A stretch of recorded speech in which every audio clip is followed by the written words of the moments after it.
My dad hid under the stairs to catch Santa. Thank you, Pauline, for these earrings. I think they're little peppermints, but look.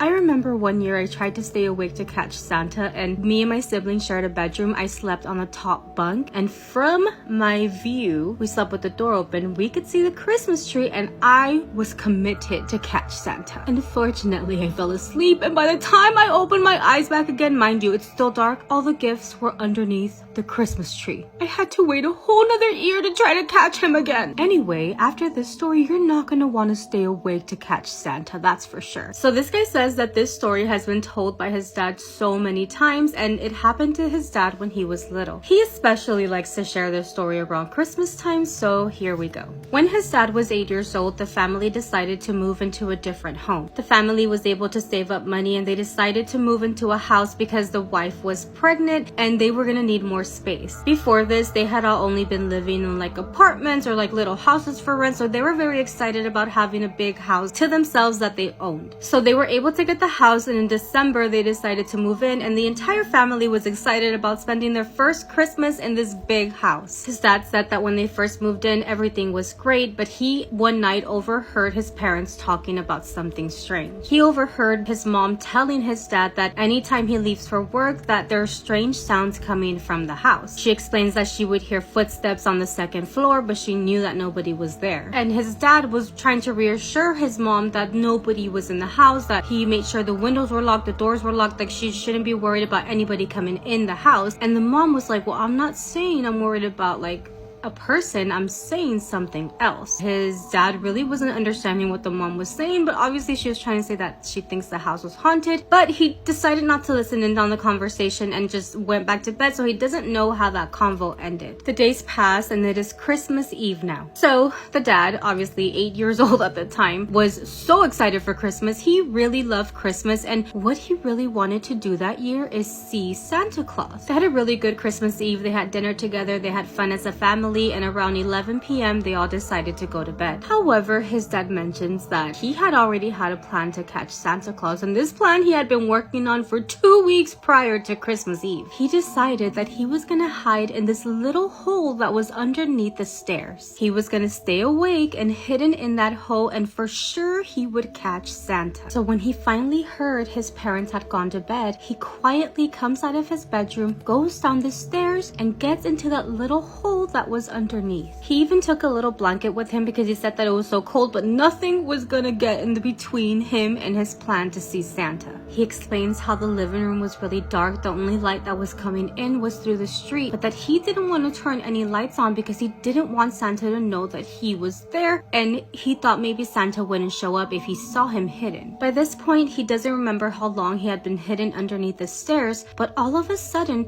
he started to hear somebody walking down the stairs very quietly and very slowly. His heart started beating with excitement because he knew he was about to see Santa Claus. I mean, it couldn't have been anybody else. He also knew that it couldn't have been his parents because his parents were really loud when they would go down the stairs. They were never really quiet. However, when this person got to the last step, he just didn't hear anything else. It was almost as if the person was just standing still on the last step, and he also didn't want to peek out and see who it was. He just didn't know what was happening. He thought that if he moved or peeked out, the blanket was gonna make a noise, and he wanted Santa to walk into the living room, not catch Santa on the stairs. He also wanted Santa to walk towards the Christmas tree because if Santa did that, then he would see him from up front and not from behind. By this point, a few minutes passed and he heard nothing else. He was so excited and happy to see Santa Claus, but in that very moment, he started to get really scared. He got so scared that he wanted to run out of there, go up to his parents' bedroom, but he just couldn't do that. Something in him told him it would be a bad idea. That was the moment where he started praying for one of his parents to come downstairs. Like, he just wanted one of them to come downstairs because he was so scared. His parents never came down. He knew they were fast asleep, which is why he was able to go downstairs. Out of nowhere, he started to hear sounds of somebody walking, but it almost sounded like they were dragging their feet. In that moment, he hears an old man's voice say,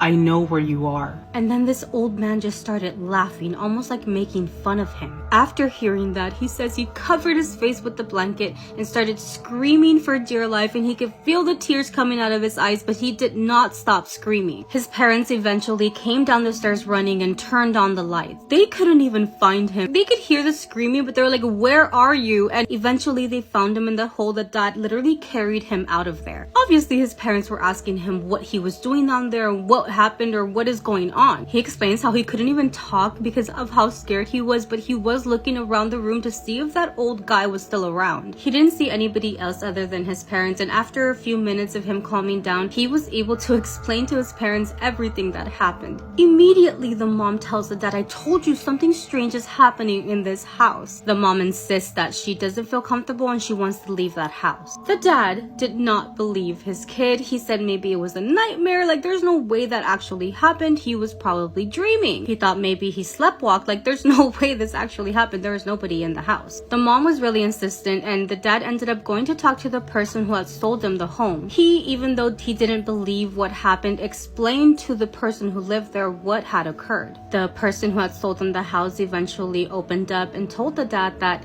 that house belonged to their grandfather for many years and he lived there alone. Until one day somebody had found him passed away in the couch of the living room. And that was the story of this house. And only then, until then, the dad finally decided that yeah, they did not want to live there and they were gonna move somewhere else. They had just barely given the first payment of the house, so they really took advantage of the fact that they really didn't put that much into it, so it was easy for them to bounce. They ended up going back to the apartment that they had just left, and yeah, they did not go back to that house. But yes, this is the end of the story that the dad now shares every Christmas with the family. What do you guys think? I hope you guys didn't think I wasn't gonna make any scary videos on Christmas week, did you? If anything, I found some scary Christmas stories for you guys. I'm also wearing these Christmas tree earrings thanks to Pauline. So the person telling the story says that for a very long time they're able to travel while they're dreaming. It's to the point where they could even see their own body laying in bed as they travel. In my opinion, that's astral projection, but that's not what they say. But based on how they describe it, that's what I think it is. They mentioned that the dream that they had 4 years ago was the scariest experience they had ever had. And this happened on Christmas night. He remembers this day very vividly because his dad had actually gotten into a fight with his grandmother. Now, the guy telling us the story says that he is very, very close to his grandfather, and he just remembers being really sad because his grandparents weren't going to come over on Christmas Day. Because of this, when nighttime came and he got into bed, he decided to really think in his brain, I want to see them, I want to visit them. He really wanted to have those dreams where he could visit wherever he wanted so that he can go and see his grandparents for Christmas. To his surprise, he was able to travel that night. And yes, I said to his surprise because even though he was in control when he would travel, he never knew when he was going to have these dreams. So he's dreaming and he is walking down his grandparents' neighborhood. He could see that some of the houses were still having parties, they were alive, they were going on. However, his grandparents' home was very dark, almost like maybe they were asleep. He enters his grandparents' home and immediately is hit with like such a negative vibe. He could feel sadness, he could feel hurt. He immediately thinks of his grandfather. He thinks maybe that's what his grandfather was feeling because he wasn't able to spend Christmas with them. But then when he walked into the house, he kind of felt something coming from his aunt's bedroom, and this aunt still lived with the grandparents. He walks towards his aunt's bedroom and says that he tried to open the door, and surprisingly it was really hard to open the door when usually when he's traveling it's not that hard. When he was finally able to enter, he sees that there is something really, really dark on top of his aunt. He starts describing this humanoid figure that is on top of his aunt. It is really dark and he has long arms and legs, but the arms and legs almost look like spiders' arms and legs, and apparently this thing didn't immediately see him enter the room. He also says that it almost looked like this thing was underwater because it had very, very long hair, but the hair was almost floating like it does when you're underneath the water. That's also when he notices that this thing had really, really long nails and it was digging into his aunt's back. He remembers seeing that his aunt's back was exposed and it was like open. He said that it looked like this thing was trying to take something off of her bone. Like that's how much he could see from the opening of his aunt's back. And that's when it happens. He says that he's staring at them, and this lady with the long hair clawing at his aunt's back just stops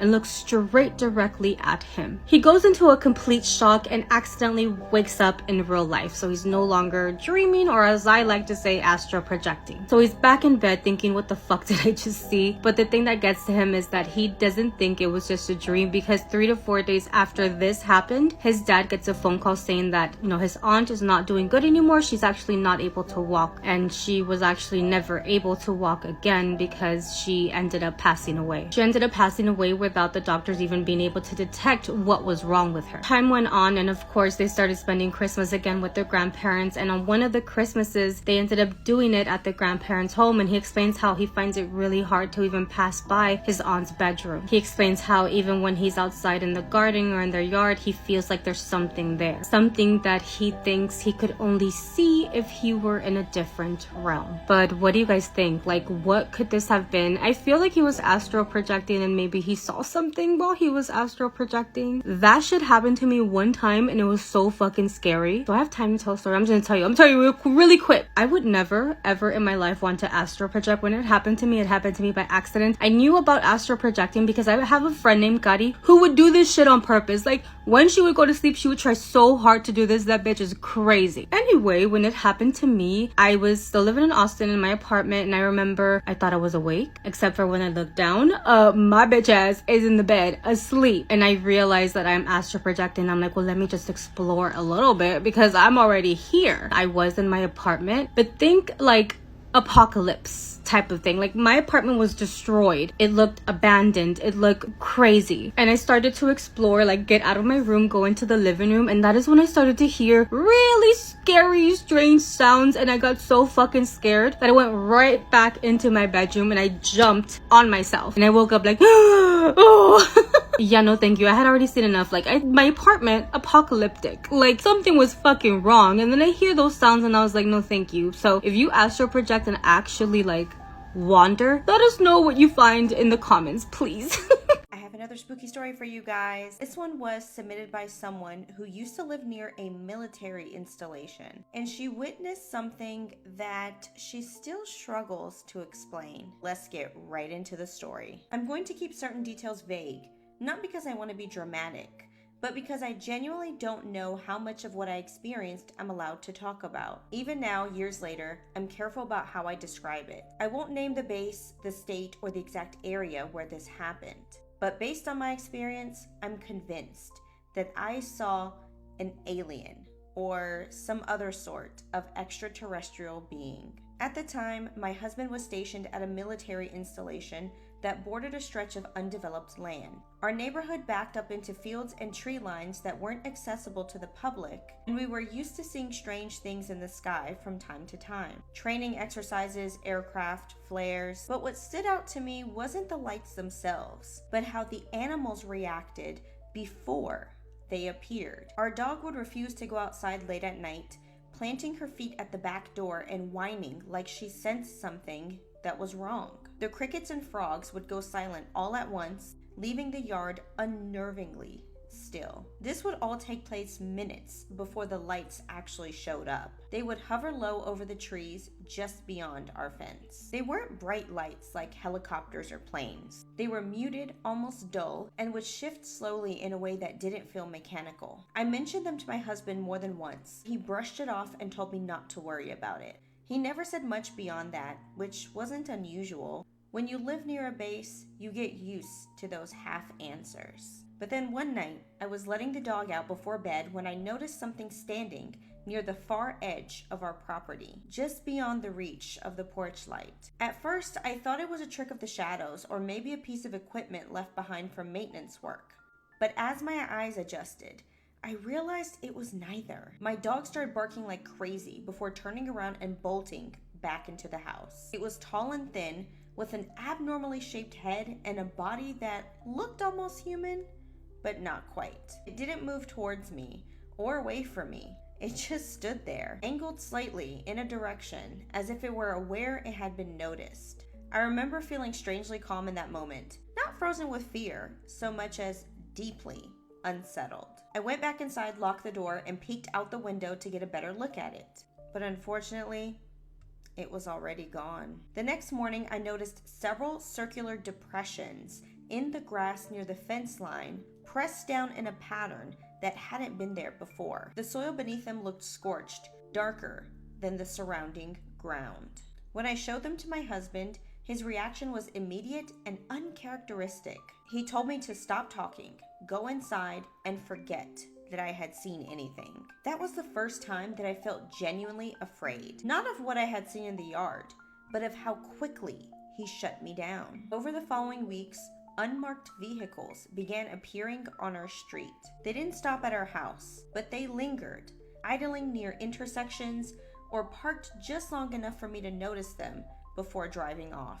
My husband became quieter, more withdrawn, and increasingly careful with his words. When I asked if others had seen the lights or noticed anything unusual, he said yes, and then told me not to ask again.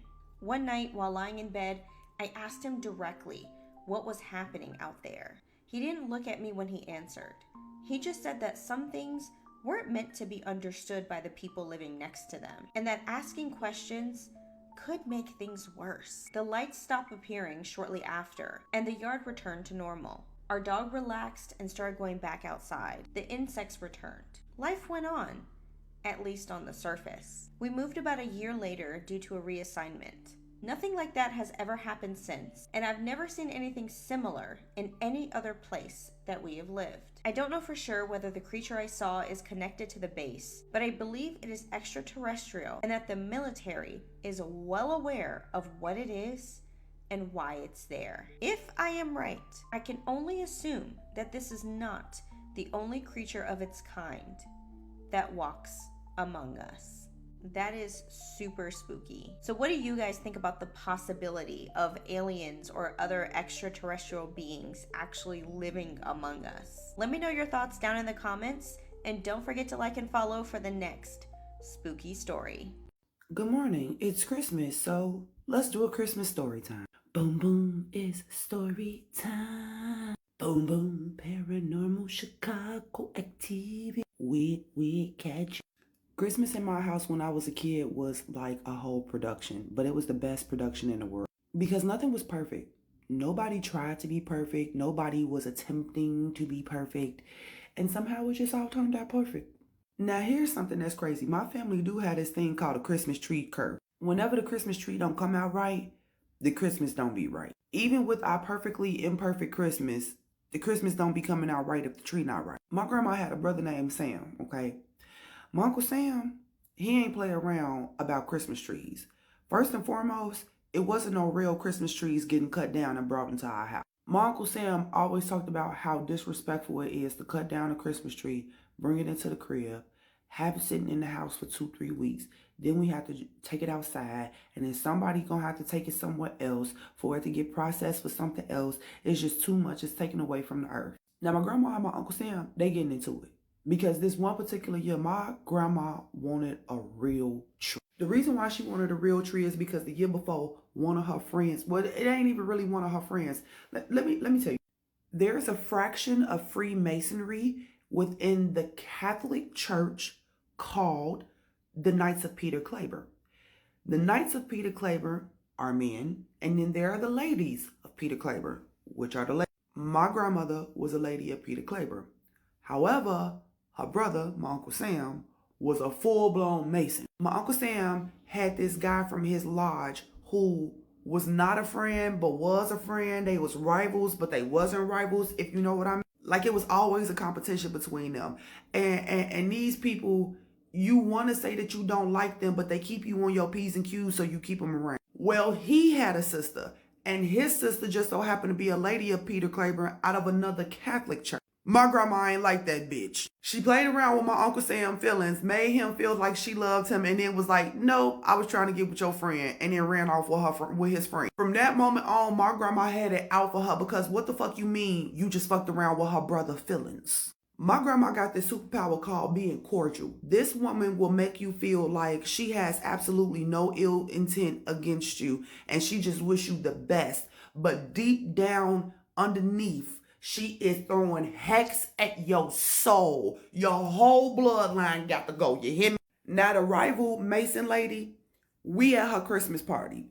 She got this big ass 7 foot tall Christmas tree. I'm talking about this sucker is huge and it's fat. It's super thick. She got candles burning in it. It's string popcorn, tinsel every motherfucking. This bitch out here like Martha Who. She got a whole little Santa's village. All the kids is around the tables making cookies and ornaments and all this stupid shit. I'm sure tonight I'm going to get a visit from my grandma Minnie in my dreams, and she going to give me hell for saying this, but I don't care. My grandma Minnie was mad. Oh, baby, you could have called her the Grinch. She turned so damn green. I ain't never seen my grandma this envious before. She was mad as hell. She critiqued every damn thing. I'm talking about all the way down to the tissue papers. When my grandma pulled that tissue paper out that bag and all that glitter fell off the tissue paper, she said, we couldn't pay a little bit extra for the non-loose glitter tissue paper. Oh, she was mad. Oh. After that Christmas, my grandma was very focused on decking the halls. Do you hear me? Fa la la la la la la la la was her middle name. Because, bitch, what? Ornaments everywhere. Garland everywhere. Lights everywhere. All of a sudden, we got Santa and his reindeer out in front of our house. The bushes in front of our house now look like miniature Christmas trees. Like, my grandma was like, no, I'm not going. Do what the fuck I said. Put all this shit. Now, my Uncle Sam tried to warn her. He said, you know what? You're going to put up all these lights trying to compete with this lady. And I'm telling you right now, this light bill going to be out this world. Don't ask me for no help with this light bill. She said, you know what? I don't need you. I don't need you. And I got this. I'm a nurse. Who working for the Cook County can't pay no goddamn light bill? Mind your business. I'm going to do my house how I want to do my house. When I tell y'all this light bill was so fucking high, oh my God. My daddy and my uncle was so pissed off at my grandma. It was insane. I remember hearing my mama trying to calm my daddy and my uncle down. And they was like, Angie, if you don't get the fuck out the way, it's going to be a real problem.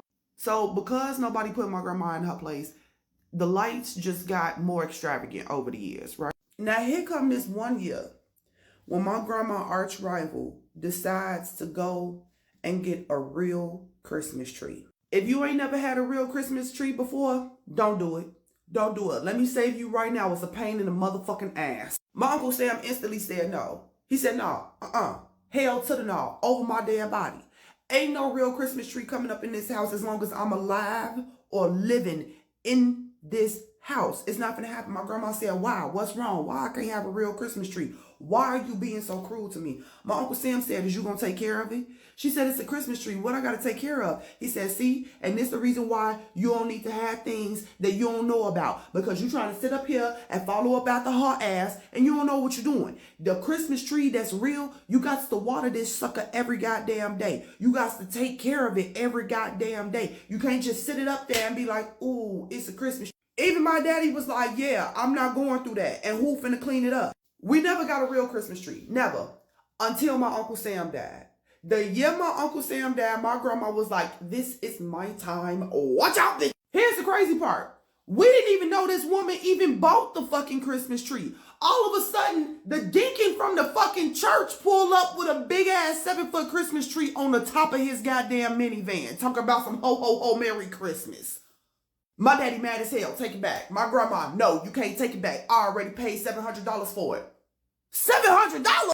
Oh, now my daddy mad. I can't believe you just did that. What? It's going to be $700 just for the light bill for December. What are you talking about? My grandma said, man, your business, go put the fucking tree. Did she just curse? If you know Minnie Mouse in real life, she don't curse. My daddy looked at her. He looked at that tree. He looked at me and he said, grab the other end, let's go. Why I gotta do it? He said, because I ain't got no sons. Now grab it and let's go. Touche, my nigga. Let's go. We get this Christmas tree in the house. It's pretty. I'm not gonna lie. It's really beautiful. It's a pine tree. It smells amazing. But it's not amazing. For 3 days, I heard walking in my Uncle Sam's room. My Uncle Sam's room is directly above the living room that has the goddamn Christmas tree. Literal walking in circles around a Christmas tree. On the 4th day, I don't hear no footsteps. Okay, maybe he finally went to rest. On the 5th day, the smell of pine was overwhelming. I'm talking about it was suffocating. On the 6th day, our cats and dogs have little pine needles all in their fur. I'm trying to pull them out. I can't pull them out. Why? Because it's full of sap. My grandma see that it's sap all in her dog fur. She say, wait a minute. The dog was underneath the tree. Oh no. Y'all, we go to the tree. There is amber sap leaking all over the carpet. Oh, my daddy pissed. Oh, my daddy pissed. We had a shag carpet. And now it's tree sap in the shag carpet. Oh, he going off on my grandma. My grandma say, just take the thing outside. Just take it outside. Take it. As soon as I get all the decorations off, my daddy grab it like a fucking chicken neck. He grab it and he start walking towards the back of the house. I scream. He stopped, turn around, look down, y'all, the pine needles everywhere. The Christmas tree is naked as fuck. Millions of pine needles in the motherfucking shag carpet. My grandma standing there talking about something. Well, how was I supposed to know that was gonna happen? We told you. My daddy said, didn't Uncle Sam tell you this was gonna happen? She say, I mean, he told me a lot of things, but I don't remember that. When I tell y'all them lights got the flickering, you could hear his room door opening and closing, and you hear all on the floor above us. I stepped away from my grandma's side. She looked at me and was like, what are you doing? If he strike you, he not gonna get me too. Now my grandma going out. My daddy said, you know what? You keep that to yourself, because if you wasn't trying to keep up with the Joneses, we wouldn't be going through this. And everything stopped, because apparently my Uncle Sam agreed too. Who wants a creepy little Christmas story? This particular story happened here in the UK in the early 90s, but very similar cases have happened all over the world. So there's a young family, a mum, a dad and 2 daughters aged 5 and 7. And with Christmas with kids that age, it should be magical. But Christmas for this family will never ever be the same again. Any parent with young kids will tell you that Christmas Day can start very, very early. That's why this mum wasn't surprised when her kids came in before 5 a.m. saying, Mum, we can hear Santa. He's here, he's been. Let's go downstairs. And the mum said, girls, just go back to bed. It's too early. He hasn't been yet. The mum eventually dozed off to sleep, but she did keep on hearing giggling. She heard some banging and rustling, and she thought, these girls aren't going to go back to sleep. So when they came in again 45 minutes later saying, Mum, can we go downstairs? She gave in and said, yes. Okay then. She reached over to her husband to wake him up, but the bed was empty. She says to her daughters, is Daddy awake? And they say, no, maybe he's downstairs opening presents. The mum and the daughters go downstairs. Santa's definitely been. There's presents under the tree. But the dad isn't anywhere to be seen. So the mum does a quick sweep around the house. He's not there. She checks the driveway. His car's still in the drive. She goes outside to the car to see if he's in the car for some reason. And he's not there. And she thinks, where is he? Like, what's he doing? She thinks at first maybe he's popped out to go get a surprise present that she doesn't know about. And she gets a bit frustrated and she sits there waiting and she says to the girls, wait till your dad comes back to open the presents. Of course, for these kids, that was torture. Half an hour passed, Dad wasn't back yet. An hour passed, Dad wasn't back yet. And the mum finally gives in and says, okay, girls, you can open your presents. It's now like past 7 a.m. Christmas morning has usually started by then. And she's thinking, where's my husband? Like, where's he gone? Of course, this is the early 90s. Not everybody had a mobile phone, so she had no way of reaching him. So instead, she calls around the family. They're all expecting thank yous for the presents, but instead she's saying, have you seen my husband? And no one has. By 10 a.m, family members and friends are coming around the house, not for Christmas celebrations, but to be there in comfort because there's a feeling that something's wrong and the husband isn't coming back. Any time of the year, this news is devastating that a family member just disappears. But at Christmas, it hits a bit harder. It makes people think, was something going on? Did he not want to be here? Does he have another family? Like, where is he? Where's he gone? Unfortunately, it would take 3 days for them to find out. During the police investigation, they would call round to friends, family and colleagues to understand the well-being of the husband before he went missing. And it wasn't until they spoke to one particular colleague that said, I just don't understand why he'd do it. He was so excited for Christmas. He even borrowed my Santa suit. The police were a bit intrigued by this and said, what do you mean he borrowed his Santa suit? And that's when they understood exactly what happened. Like I said, there's many cases like this all over the world, and this situation has been happening for decades. The dad really wanted to surprise his wife and kids on Christmas morning. He really wanted to see the look of magic on the kids' faces to see Santa coming down the chimney. So he woke up extra early on Christmas morning before his daughters, got himself dressed in this Santa suit, stuffed his belly with pillows to make him look fat like Santa, and crawled up the chimney. His family lived in a Victorian terrace house with a big open fire in the living room. The chimney flue, however, though, wasn't straight up and down. The Victorians designed their chimneys with angles and curves, and also they didn't design them for adults to fit in. They designed them, if any, for children to fit in to clean them. And this dad had got himself wrapped up in a Santa's costume with pillows surrounding his belly, with a beard over his face and a hat over his head. He was very wrapped up in this very small, confined space. It wouldn't have taken long, but he had suffocated in his own chimney, dressed as Santa. What's even more creepy and disturbing is that when he realised that he was probably stuck, he probably shouted and was banging and kicking for help. That's when his daughters woke up and thought, Santa's here, Santa's here. And that's when they woke up saying, we can hear Santa. Really, they could hear their dad. Like I said, stories like this have happened all over the world. Many believe them to be myths, but they are entirely true. Just look it up. If you've got a scary little Christmas story you want me to share of the 12 days of Christmas, I will do. I apologise with how I sound. I'm very ill at the moment. What do you think about that Christmas story? So Stefan grew up in Missouri, the United States, and every summer he would visit his grandparents up in Iowa. His grandpa Archie used to tell him that on a clear day, you could look north from the porch and actually see Minnesota. The drive was 8 hours one way, so they only made the trip once a year during summer break.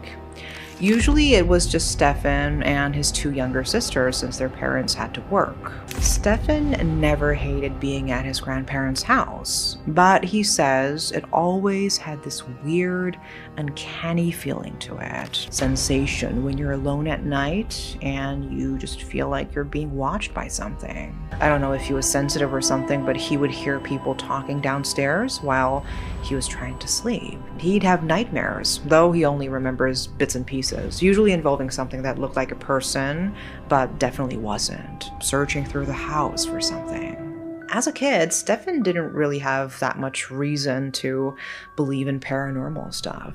So whenever he heard those voices at night, felt those eyes on him, or had those nightmares, he would tell himself it wasn't real, just his imagination playing tricks on him. The summer of 1999 was different though.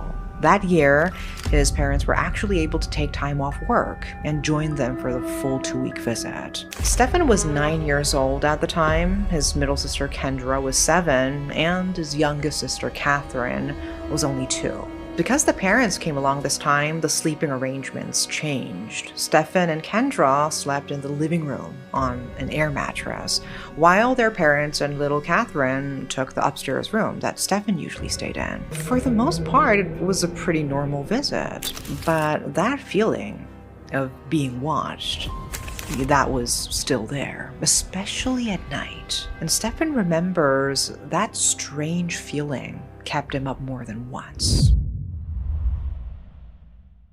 One night, his grandpa found him sitting in one of the chairs in the living room. His grandpa Archie was diabetic and had woken up to check his blood sugar. It was low, but the story he told Stefan was that he couldn't sleep either. So grandpa poured them both a cup of chocolate milk and gave Stefan his very first piece of angel food cake. But here's what's important. That feeling of being watched went away when he was with Grandpa Archie. Only with him though. About a week into the stay, Stefan had another sleepless night. He rolled over onto his side, facing the hallway that led to the stairs. There was a high window at the end, letting in moonlight, and that is when he saw something. Long, dark fingers, like claws, wrapped around the corner. and a shadowy head slowly moved to peek around it, looking right at him. And whatever that hand belonged to was standing on the stairs, leaning around the corner to stare at him. Okay, this is just a shadow, he tried to tell himself. But if that were true, the moonlight should have shone through or made it less defined, right? He lay there for a while, trying to rationalize it away the best any 9-year-old could. Then he heard it, a soft, gravelly voice. Hello, friend. He doesn't know how long he lay there, wide awake and terrified.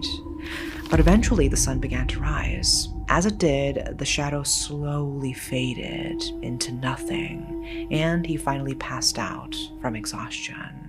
Like everything else, he convinced himself that it was just a nightmare. The next day, Stefan was playing at the foot of the stairs, and that's when he heard his parents upstairs, quietly arguing about something. It turns out his father, who thought of himself as sort of a holy warrior type, had this uneasy feeling when they arrived. He prayed for God to remove whatever it is from the upstairs. He said, since it was his parents' house and they were just letting them sleep there, that was the extent of where he had authority to ask for protection. He told Stefan's mom that there was an angel at the bottom of the stairs that would keep it from coming up. Mom sounded upset. She said she wanted to leave because she was worried about Stefan and Kendra. There wasn't enough space for all of them in that room, and she wasn't okay with leaving them to whatever might be there. But Stefan's father was firm about it. They were safe. The kids would be safe. And that was that. That evening, Stefan's sisters and grandparents were outside catching fireflies. He decided to stay inside to watch cartoons while he heard his mom scream. So he ran to the foot of the stairs and heard his parents talking again. His mom sounded like she was crying, talking about seeing something outside the window. His father was telling her it made sense for this thing to be angry because he had kicked it out and it wanted back in. They started arguing again about leaving, and it was getting more heated. Stefan started to move up the stairs to stop it. But as he climbed the stairs, he felt pressure on his shoulder, like someone was holding him back. But there was nothing there, just this strangely cold pressure, like a frozen hand. And at the time, he thought it was the supposed angel stopping him from going upstairs and getting in trouble. The argument ended the same way, with his father putting his foot down and saying they weren't leaving. Stefan scurried back to the living room when he heard his dad coming down the stairs to get his sisters for bed. But then he went upstairs to check on his mom and see what was wrong. She looked pale. And when he asked her what was wrong, she only said she saw a big spider and it scared her badly. But years later, he found out what she really saw. She had looked out the window and saw 2 glowing red eyes, glaring and hate-filled, staring back at her from the second window, with nothing under it but a straight drop to the ground. That night, Stefan had a dream. He was playing outside the house when he heard someone calling him inside. He went in, but didn't see anyone. He was alone in the house, but the voice kept calling. Stefan, come down here. He stepped into the kitchen and saw the door to the basement open. He knew that's where he was supposed to go since the voice said, down here, but they were never allowed in the basement for any reason. And the idea that someone or something wanted him there made him scared. He stepped onto the stairs and called out, "Who's there? Come down here. I just want to talk to you." He slowly walked down the stairs into pitch black darkness. When he reached the bottom and looked around, a single dim light bulb came on. Under it stood a person-shaped shadow with long arms, clawed fingers, and glowing red eyes. "I have a special job for you, friend." Since it's bonfire season, let's read some spooky campfire stories. This story takes place during pioneer times. A man and his wife traveled west in hopes of either striking it rich with gold or, at worst, finding a nice plot of land to settle down on and farm. A few months into their journey, they came across just the spot, a beautiful plot of land to make their new home. Winter would be coming in a couple of months, so they built a hasty shack and figured they'll hunker down there for the winter and build a more established house in a few months when the weather is more permitting. They don't worry, as the area is teeming with wildlife for hunting and trapping, so they figure they'll be set for food. A couple of months go by, and the winter is bitter cold and unrelenting. They've finished off the last of their food stash, and they haven't seen so much as a squirrel in weeks. They're both slowly starving and freezing to death as they huddle in their shack day after day with no end in sight. The man's wife is delirious with hunger. Fearing that they'll soon be dead, he decides to go for a hunt. He musters the energy to bundle up and heads out, determined to stay out as long as it takes to find them both some food. A couple of days pass as the man takes shelter under impromptu stick shelters, keeping warm with a campfire in the nighttime and hunting in the daytime. Nearly frozen to death, mercifully the man spots a beautifully plump rabbit several yards away. He takes aim with his musket and bang, it's a perfect shot. With a newfound energy, the man runs home, giddy to finally feast with his wife. What he doesn't know is that while he was gone, his wife had discovered some tasty flesh of her own, literally. The hunger had driven her insane, causing her to believe that her now frostbitten fingertips were ladyfinger cookies. She started off with a few nibbles here and there, slowly pulling the flesh away from her bones. After just a couple of hours, both hands were nothing but bone, so she worked her way up her arms to the elbow. The feeling of something in her stomach just continued to drive her further, until she had chewed away at every last bit of her skin she could reach, culminating in her chewing off her own lips. The husband approached the shack with his now frozen kill when he got an uneasy feeling. Fearing the worst, he steps up to the door and slowly opens it, expecting to see his wife's corpse shriveled on the floor. But instead, what he finds is even worse. This zombie-like creature with exposed teeth and bones writhing on the floor, chomping its jaws with an insatiable hunger. A hiker was making his way through the dense woods of a moonlit forest as he'd done many times before. The loosely packed dirt of a trail not yet blazed gave way under his boots as he ventured late into the night. It was far past midnight by this point, and the hiker desperately needed to sleep. The man knelt down and shrugged off his backpack, preparing to set up his tent, until he took note of a light somewhere afar in the distance. With curiosity, he picked up his pack once more to discover the source of light. As he approached the offending bulb, he began to notice that it wasn't a light by itself, but an entire cottage, lit up somewhat dimly in the dead of the night. Manners be damned, the hiker decided that he'd ask the owner of the cottage for some lodging for the night. After all, his tent could be awfully uncomfortable from time to time. However, after several minutes of bare knuckles against solid oak, not a soul answered his call. He continued to knock and knock and knock, hoping that someone was home to shelter him. After a few more bouts of this, the man pursed his lips, quickly making a decision of ethics, to sleep outside or intrude without invitation. What they don't know won't hurt him, the man decided, testing the lock to see if breaking and entering was in order. To his surprise, the door gave way instantly, the hinges eerily creaking as he made himself at home in the cottage. The cottage was simple enough. There was a small kitchen that was attached to a living room which held nothing but a pull-out couch. It was fairly standard, nothing fancy, but it was better than a tent. The only thing that the hiker wasn't comfortable with was an odd sort of collection that the occupant of this cottage had. Some sort of painting collection of disfigured faces with malicious expressions that lined the walls of the room. Each canvas seemed to glare at the man with personal hatred and malice that he'd never experienced before. After a few moments of curious staring and cold shivers, the man turned away from the art and tucked himself into bed for a night's rest.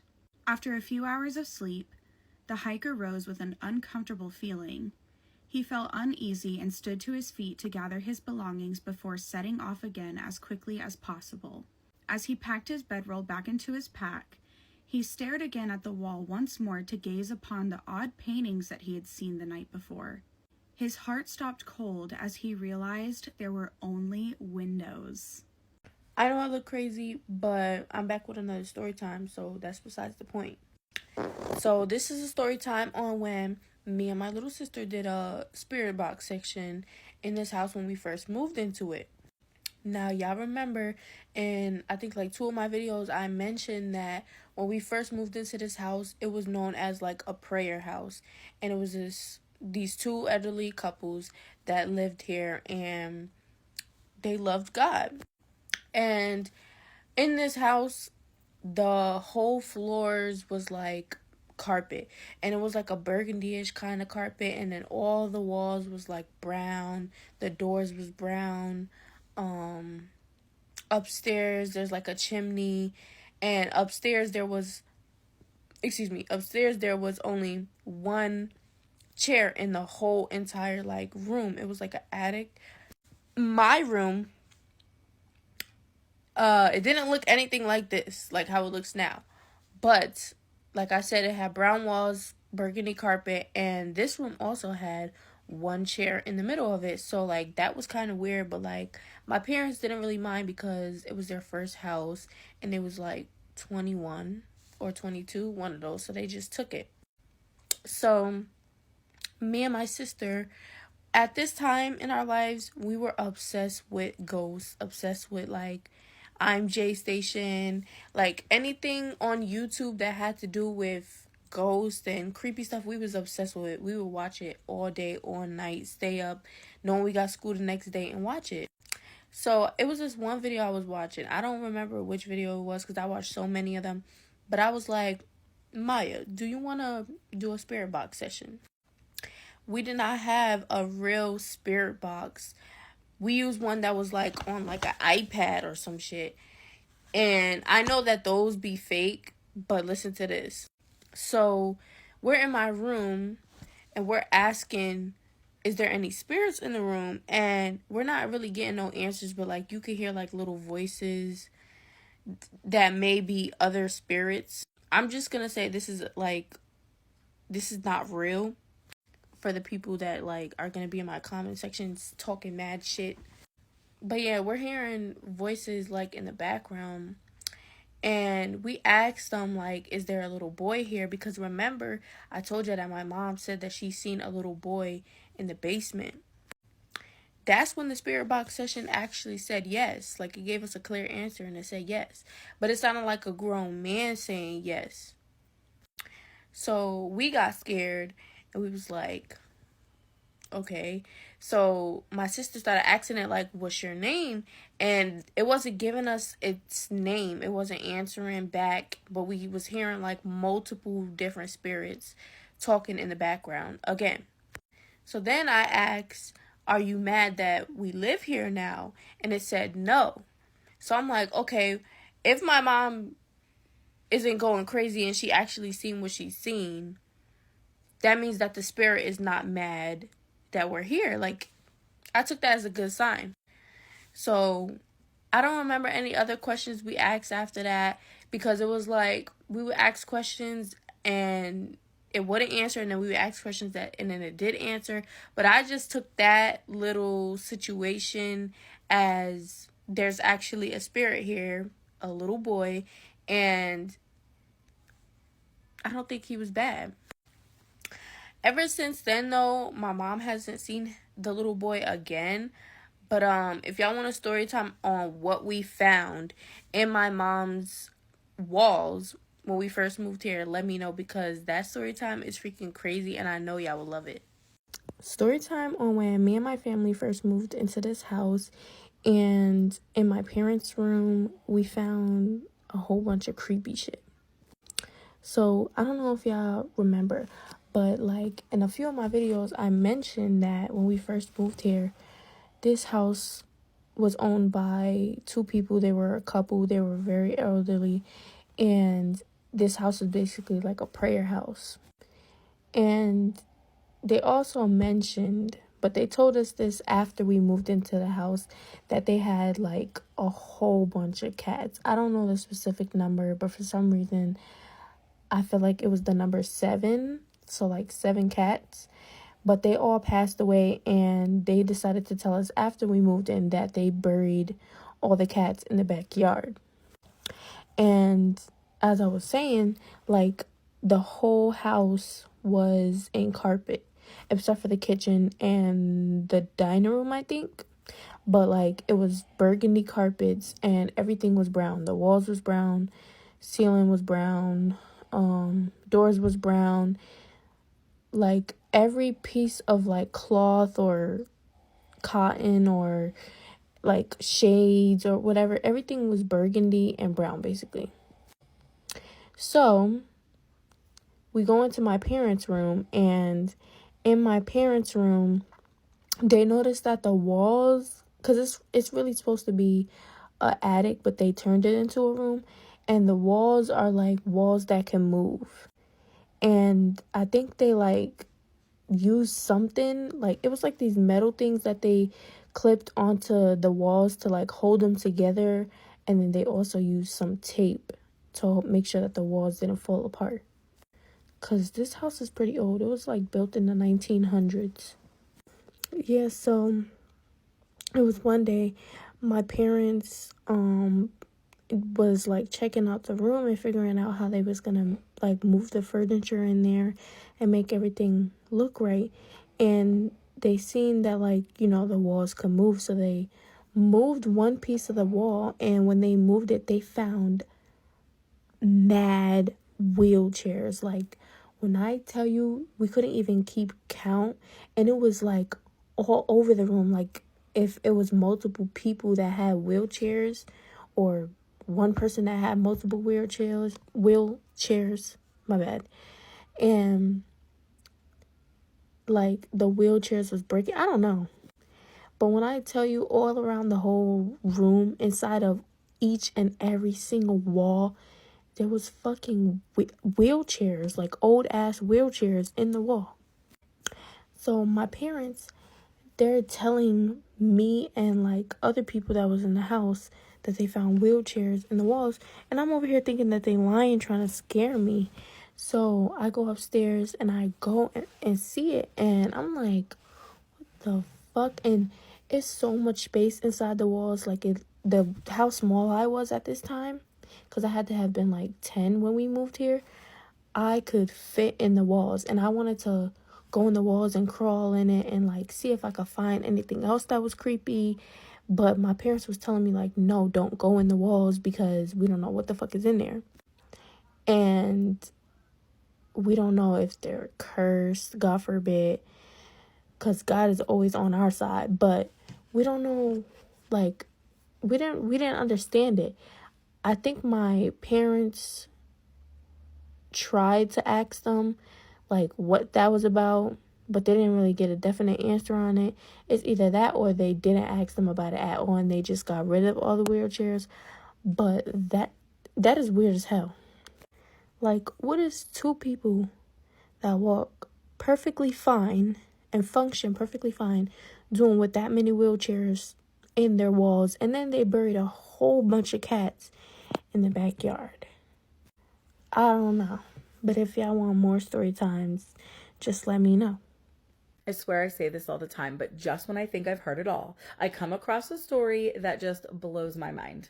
And of course, it just so happens to be number 19 of Rob's search and rescue stories. If you're new here, I tell creepy stories of all kinds, but lately we have been on a roll with these really creepy search and rescue stories, and I'm gonna keep sharing them as long as I have them. I'm thinking maybe I'll mix in a few other kinds in between, but these are just too good not to share. So Rob said he was pretty messed up from the situation in the last story I told. You can go back and check it out if you want, but it's not necessary for the story. It was just a really traumatizing experience, and he reached out to one of the senior officers just to kind of get some advice on how to cope. So they were talking, and this man, we're going to call him Chris, really had a lot of good advice. And then they were going back and forth, sharing stories of really weird things that happened to them. And of course, Chris has a doozy. Chris said that he feels like this should have been in the news, but it wasn't. And, you know, the more I dig into these stories, the more I'm realizing I feel like that was on purpose. Chris said that he's pretty sure this happened before Rob was even on the team, because if you've been there long enough, you've heard this story. A while back, they had sold a plot of land to a logging company because it was just after the recession and they needed the money.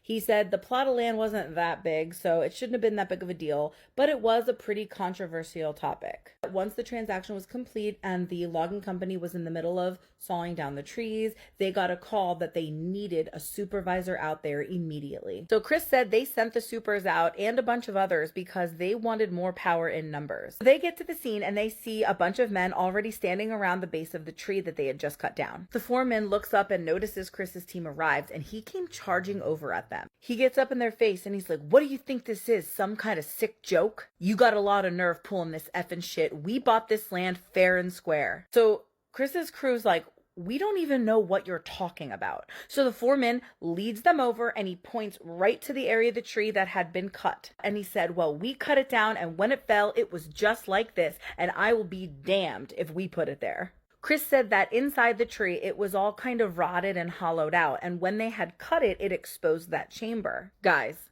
inside that chamber was a human severed hand. He said, like, perfectly cut just somebody's hand, but he said it also looked like it was sort of infused with part of the wood of the tree.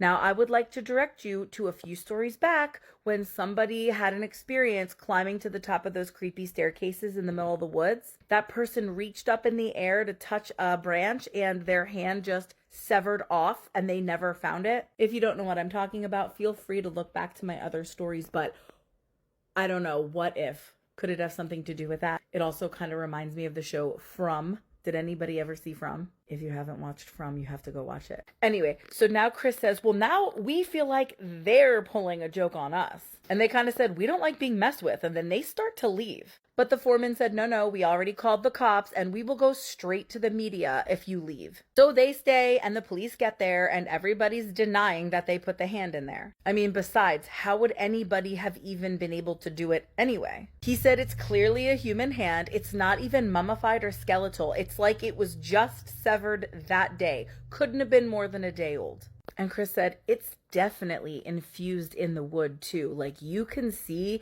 that it's coming like right out of a section of wood. So the cops have them cut the section of the tree so it's in a removable chunk, and the police take it away, and everything goes under a pretty heavy investigation. Chris said he's pretty sure nothing ever came of that investigation, and it just kind of turned into a legend there. He also said we didn't sell any more chunks of property to any more logging companies after that. It just keeps getting crazier, I swear. Let me know what you think in the comments, and don't forget to follow if you haven't already, because I will be sharing more creepy SAR stories and creepy story time in general. I'm not really sure what to say in this video, but if you are alone this Christmas, or if you can't afford to give really awesome gifts this Christmas, or maybe you're not even getting gifts this Christmas, just know that you are not alone. I don't have any of my own family to spend Christmas with. Nobody in my family talks anymore. A lot of addiction and mental health issues run in my family, so that's what happened there. I do have my grandma, but that's all I have. I am fortunate that my boyfriend has such a big family and we do something with them for Christmas every year, but you know, it's kind of sad when you don't have your own family to spend the holidays with. So if you're in that same boat, just know I'm right there with you and I totally get it. This time of year always is very like emotional for me, just because I've never had like a big family to spend the holidays with. And this year is especially hard as far as gifts go. I got let go from my job. And ever since I got let go, I've not been able to find a job despite me graduating college. I thought it was going to be really easy for me. That is wrong, but that's why I've been working so hard on social media, hoping that takes off. But besides the point, my grandma's on Social Security. My boyfriend just had to get emergency surgery and missed a bunch of work. So gifts are slim to none this year, but that's okay. It's like honestly okay. And I know it's hard like scrolling through social media and seeing people get these huge gifts or people shopping for these amazing gifts and people getting together with their families. I know how much that sucks to watch. But I think all we can do is just hope for something better, hope for a better life. Just keep putting work into yourself. Someday you're gonna have your people to spend holidays with, and someday life isn't gonna suck so bad, and you're gonna have money to buy gifts for people, and you're gonna have people in your life that love you that are going to buy you gifts as well. I don't know. I guess all I'm trying to say is everything freaking sucks right now. And if everything sucks for you, just know that I am right there with you. And it's okay. We're going to be okay. Don't let social media and all of that stuff make you sad. And don't let it make you feel, isolated and alone, because there are other people on the entire planet, feeling the same way that you are. So if your family sucks, or if you have a dysfunctional family, I think all you can do is just be better than they were. That way, moving forward, you can have your own holidays and you can make them freaking awesome. I guess I just wanted to jump on here because I see so much flashy stuff going on social media right now, and I know that's hard on people's mental health. People are constantly comparing themselves to others, and it's difficult not to. But if you're alone, or you can't afford gifts, or you're not getting gifts, or whatever, you are not alone in that. And I love you, if that makes you feel any better. I'm a complete stranger, but just know. And it's going to be okay. There's always next Christmas, okay? So all we can do is just hope for a better Christmas. And I think if this Christmas sucks for you this year, I think next Christmas is going to be freaking awesome. I'm manifesting it for you right now. Let's read another scary Reddit story. Right now, I'm just obsessed with scary stories that take place like camping in the woods. Probably because it's winter, like it's getting cold outside. So here's another spooky woods camping story. I had a very scary experience happen to me in 2017 that has stuck with me throughout the years. And I'm wondering if you all could possibly help me explain what I witnessed in the woods all those years ago. I was about 16 at the time, and I'm half Indigenous. I was visiting my uncle on my mom's side, the Indigenous side, at my uncle's cabin located in the woods of northwestern Maine because I was driving my grandpa up to visit them for the fall season. The cabin was rather small and could only accommodate my uncle, aunt, and grandpa, so I was told to sleep in the camper that was set back further into the woods. That evening went by as usual. Auntie made dinner and we all laughed and shared stories and eventually turned in for the night. I took a flashlight and started my way out to the camper. About halfway down, I shut off the flashlight and looked up to admire the night sky. It was at this point I noticed how quiet the forest had become. There were no birds or sounds of crickets or rustling leaves, just pure silence. I suddenly got this intense feeling of dread deep within my gut, and the hair on the back of my neck stood up. The voice in my head told me to bolt to the camper as fast as I could. For some reason, my instincts told me I didn't belong there and something was watching me. When I made it to the camper, I slammed the door shut and double-locked it, closing the window blinds. I swear I could hear my heart pounding in my ears as I laughed at myself for getting so worked up over nothing. The entire night, I was restless in my sleep. I couldn't help but hear footsteps and movement all around the camper. I told myself it was just curious animals and grazing deer, but my dreams were haunted by something I couldn't see.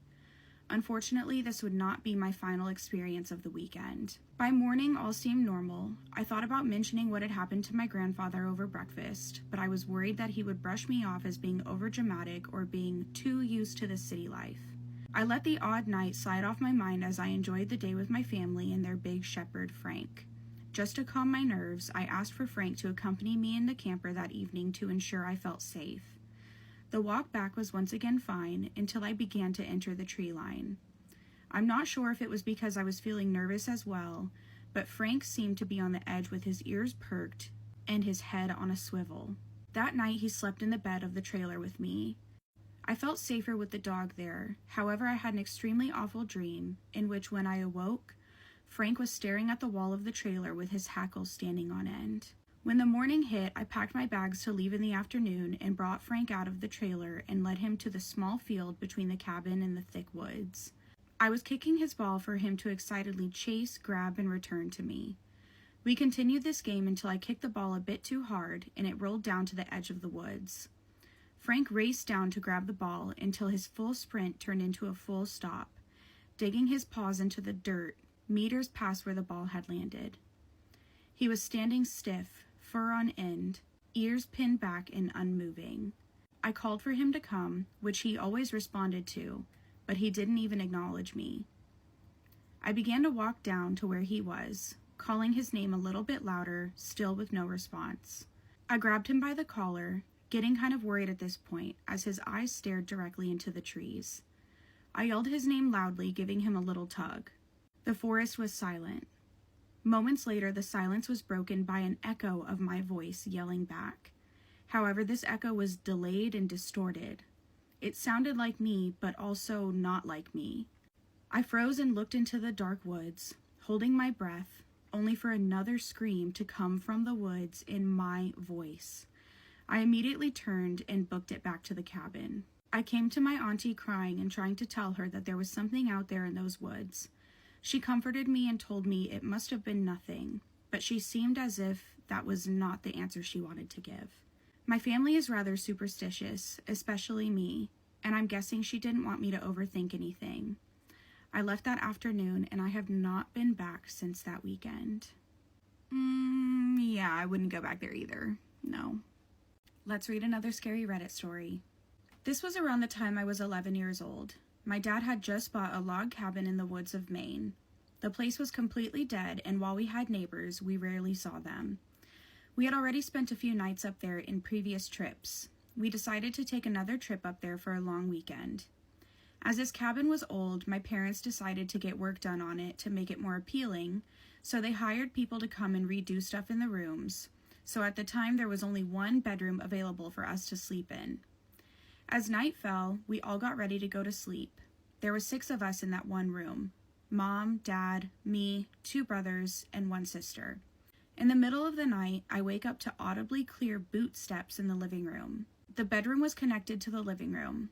All that was between us and the living room was an old wood door and a rusty deadbolt lock that would definitely come off if somebody were to kick the door. As I was still waking up, I was in a foggy state as most people are waking up. I wasn't all there. Then I heard the voice of my sister saying, "Do you hear that?" So now I know this isn't part of my dream and that this is real. I sit up quickly and look to the other bed, and both my parents and my sister are looking at the door and looking at each other. My heart starts to race, not knowing what to think. I then hear my sister say, "Are we going to die?" Which really doesn't help the situation at hand. My other brother starts waking up. The boot steps stop for a moment, then continue.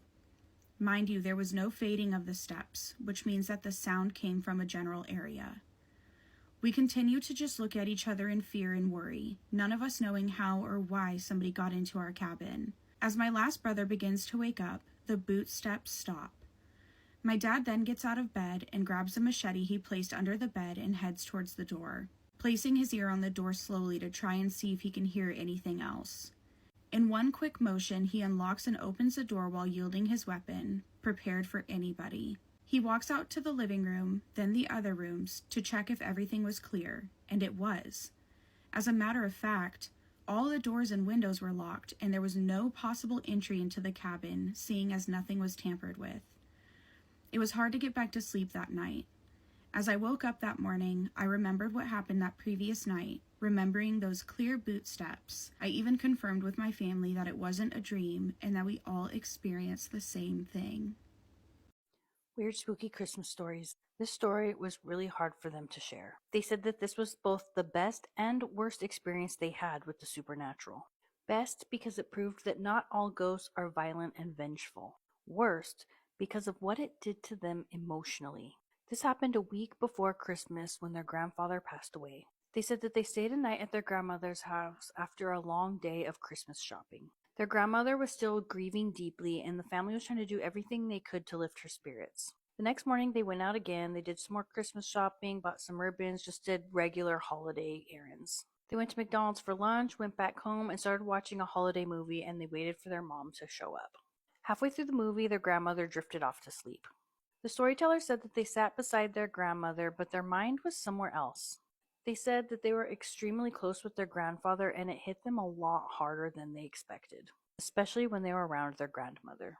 They said that they didn't really like staying the night in their grandmother's house anymore because it reminded them of their grandfather so much.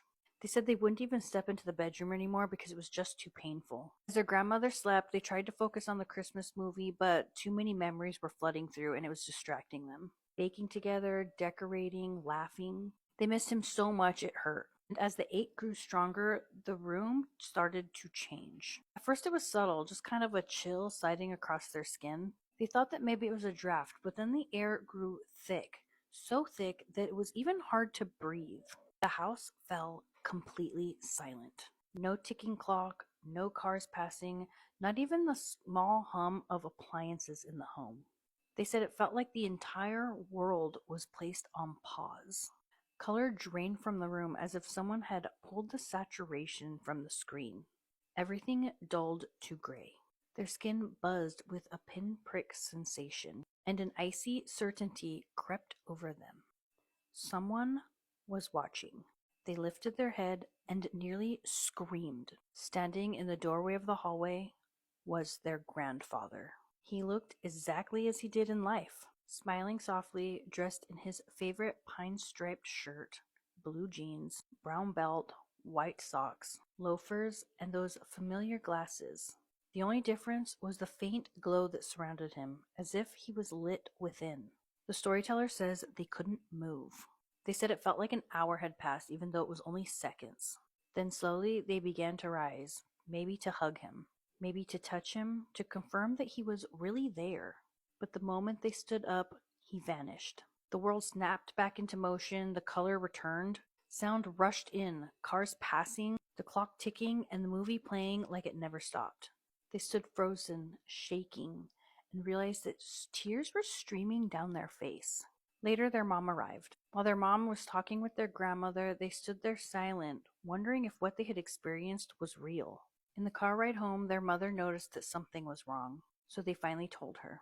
Every detail. Their mom was so shocked she had to pull over. She asked the same questions again and again. Are you sure? What exactly did you see? Did you feel anything? Every time the answer was yes. Yes, yes. By the end, both of them were crying. Their mom hugged them and held them till they calmed down. Then she told them something important. Never tell Grandma. Not now, and maybe never. The strange thing, what lingered long after the fear, was this. Even though the experience terrified them, part of them desperately wanted to see him again. This was a really long story, but such a sweet one and so heartfelt, and I just feel like this was such a real experience for them. I mean, it was like they were sucked into another part of the world, but when they moved, it was like they rocked that door and everything snapped back into place. The way the color left the room, the way everything around them went silent, and how the grandfather was just standing there. And as soon as they moved, it was just like boom, sounds and color returned. Let me know in the comments what you guys think, or if you've ever experienced anything like this, send it my way. Weird spooky Christmas stories. The person who shared this on Reddit said that they'd never thought of themselves as psychic or sensitive.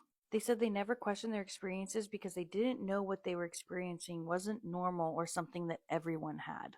Before the story began, she wanted to give a little bit of background. She and her brother have different dads. She said that her brother's dad passed away about a year before all these events occurred. She says that her mom and her brother's dad had a complicated relationship. It wasn't abusive or dangerous or anything like that. He just wasn't capable of being a very good partner. After her mom separated from her brother's dad, she met her dad, became pregnant, and he told her, "You finally got the girl that you always wanted." It was something that she had shared with him, that she always wanted a daughter. They didn't stay together long enough for that to happen, but something about her struck a chord with him. She said that when she was younger, he was very sweet to her and had a real soft spot for her. Her mom said that she thinks that he was drawn to her because it was a reminder of a life that he lost, or maybe a future that he never had. Then he passed away. A few weeks after he passed away, she said she had a dream about him. In the dream, she was standing in the hallway with him. It was quiet and still, and he told her that he was okay. and that he wanted to show her something. He opened a door, and there was this overwhelming bright light that came through. Before anything else could happen, she woke up. She said that she always wished that she could remember what happened next. So fast forward a year. It's Christmas Eve in 2009. She said she was upstairs in her bedroom when she started hearing this faint sound of music. She said she thought that maybe it was coming from the playroom where they kept her nieces and nephews' toys. So she went in there to check, and it was silent. That's when she realized the music was coming from the bathroom, which made no sense. Inside, she found that the music was coming from a 3-tiered jewelry box, one that her mom used for storing keepsakes. And as soon as she touched it, the music stopped completely. And here's where the story shifts from strange to chilling. She said they'd lived in that house her entire life, and that box had never played music, not even once. She went downstairs and told her mom. She said her mom's face changed. She went pale, she was shaking, and her eyes filled with tears. Then she told her the truth. That jewelry box was a wedding gift from her brother's father, the one who had just passed away. It hadn't worked in 35 years. They even went upstairs together to try to recreate the sound, but nothing.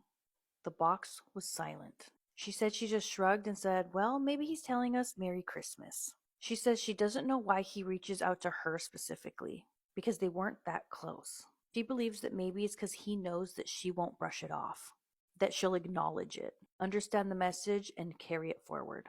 Her brother, on the other hand, is not receptive to that kind of thing, so the messages keep coming to her, so she just keeps sharing them. This was such a sweet Christmas story.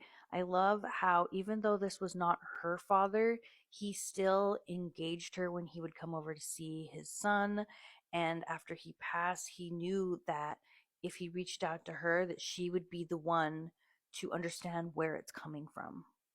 And I think what else is sweet about this is how she said he had this soft spot for her. And she says that even though they weren't close, she doesn't understand why he's reaching out to her. I think that's why he's reaching out to her, because he still has this soft spot for her, the little girl that he never had. Let me know in the comments what you guys think, or if you've ever experienced anything like this, let me know. Want to get creeped out? Have you ever heard of the 11-mile drive ritual? Is there something that you truly, desperately, relentlessly want? Something you would go into Mordor for, or the Upside Down for? According to this ritual, there's a way for you to get what you're looking for. And you guys, I always get my information on these creepy games and rituals from the Ghost in My Machine, and then I look for stories of people who have tried them, or you guys send your stories into me, and they are bomb.com. Now let's get into this ritual. First of all, you need something you want, something you desire, something you have to have. You need to begin this journey with that state of mind. They say once you begin, it's impossible to turn back. You also need a vehicle, but don't take a Ferrari, okay? Or maybe take a Tesla though, because just, But regardless, you want to take, your 1999 Honda Civic that is somehow still functioning, because things tend to go wrong during this ritual and your car is probably going to be damaged. Make sure you completely fuel your car up before you go. Your next task is to find the road, the 11-mile road. It has no name, it's not on any map, and there are no signs that you could read that are going to point you to this road, because technically it doesn't even exist. It only appears at the right time for the right person, kind of like the room of requirement. Conditions: you must be alone, you must begin at night, you must choose a time when the roads will be the least populated, and you need to drive to an area surrounded by woods. When you're getting close to the road, to the 11-mile road, you will start to see signs, and the signs will be different for each person, and it will be associated with that thing in which you desire. So if you are looking for wealth, you might see gold leaves. If you're looking for love, you might see rose petals drifting in the air suddenly. If you are looking for revenge, you might start to feel the sensation of anger and heat. Once you've found the correct road, take a deep breath and start your drive. But before you do, here are some rules, and they kind of suck. Do not use the radio. You got to listen with your ears the whole time to whatever's going on around you. Don't use your phone. There won't be reception anyway. Do not open your windows. At all costs, do not open them. Do not open your door. At all costs, do not open it. Do not leave your vehicle. Bad news bears if you do. Do not drive over 30 miles per hour unless absolutely necessary. That in itself is hard enough. And lastly, wear your seatbelt. Duh. Now I'm going to tell you how things break down mile by mile. Mile 1. The road passes through woods. The air becomes colder. Turn your heat on low. And keep in mind that you're not going to want to take your eyes off the road later. Cool part, the sky will be filled with more stars than you've ever seen. If it was cloudy before, it will be clear now. Mile 2. The temperature continues to drop. Even if it's summer, the road becomes more complex with sharper turns and hazards. Stay focused. If your vehicle stops due to damage, you're going to freeze to death. Mile 3, you may begin to see human figures among the trees. Do not look at them. Keep your eyes ahead as the road now becomes a dirt road and narrows unpredictably. And if you try to turn around, you'll wind up on a road that never ends until you run out of fuel. And Mile 4, you'll start to see more human figures in the trees. You'll also begin to hear faint whispering, unintelligible. Don't try to understand what they're saying. Thinking about the thing that you desire the most will help drown those whispers out. It's said that listening attracts these figures. And I don't think you want to hear what they're saying anyways. It's not good. Mile 5, the whispering you heard will dissipate. The trees on your left will disappear, revealing a lake with no end. Above the lake is a glowing moon so bright that your headlights become useless. Do not look at the moon. If you do, the road ahead will end and your vehicle will plunge into the lake. Mile 6, the sky becomes an empty black void. Your headlights start to flicker. Your radio might turn on by itself, but it's not going to be 30 for 30 or Choosing Texas or The Fate of Ophelia or Espresso, okay? It's going to be a voice, a calm voice, speaking to you about your greatest fears and forcing terrifying vivid images into your head. Great. Try not to listen. At the end of the mile, this voice will fade. Mile 7, the whispers have returned, except they're not whispers. They're screaming, mostly. But one will be speaking directly into your ear. That's because one of those figures is now in your vehicle. Do not turn around. You do not want to see this thing. If you ignore it, it will leave. Lore says these figures are former travelers who failed the ritual. So you might become one. Good news, they cannot physically harm you. Bad news, unless they cause you to crash. Mile 8, the road becomes dangerously sharp, and the cold becomes nearly fatal, aka literally outside right now in Canada. Liquids freeze instantly, and your heater becomes useless. The figures now chase your car, clawing at your windows. Do not look at them. Look straight ahead and focus on the road. If you fail this mile, pray the cold ends you first, even though these figures allegedly can't hurt you, so I don't know what else is out there.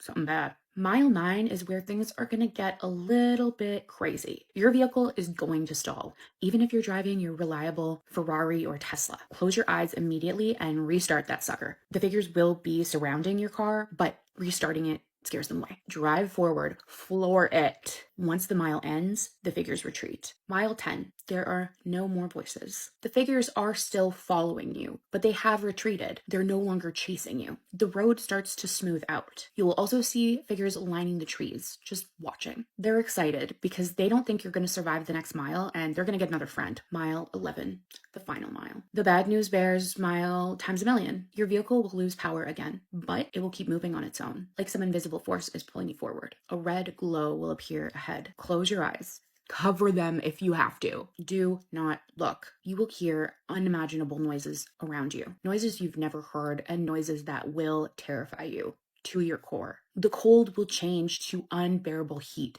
It will feel like you are in hell, and maybe you are. You will feel as if your body is being destroyed.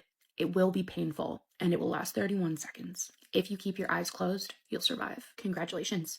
You finished the 11-mile drive ritual. The power will return to your car. After a short distance, you'll reach a dead end. You close your eyes and visualize that thing that you have desired, that thing you've wanted so relentlessly. When you open your eyes back up, you'll be at the start of a road. If what you desired was physical, check your back seat or your trunk. If it was non-material, the change will come with time. There's no curse, there's no imminent death. At worst, you'll have nightmares for the rest of your life.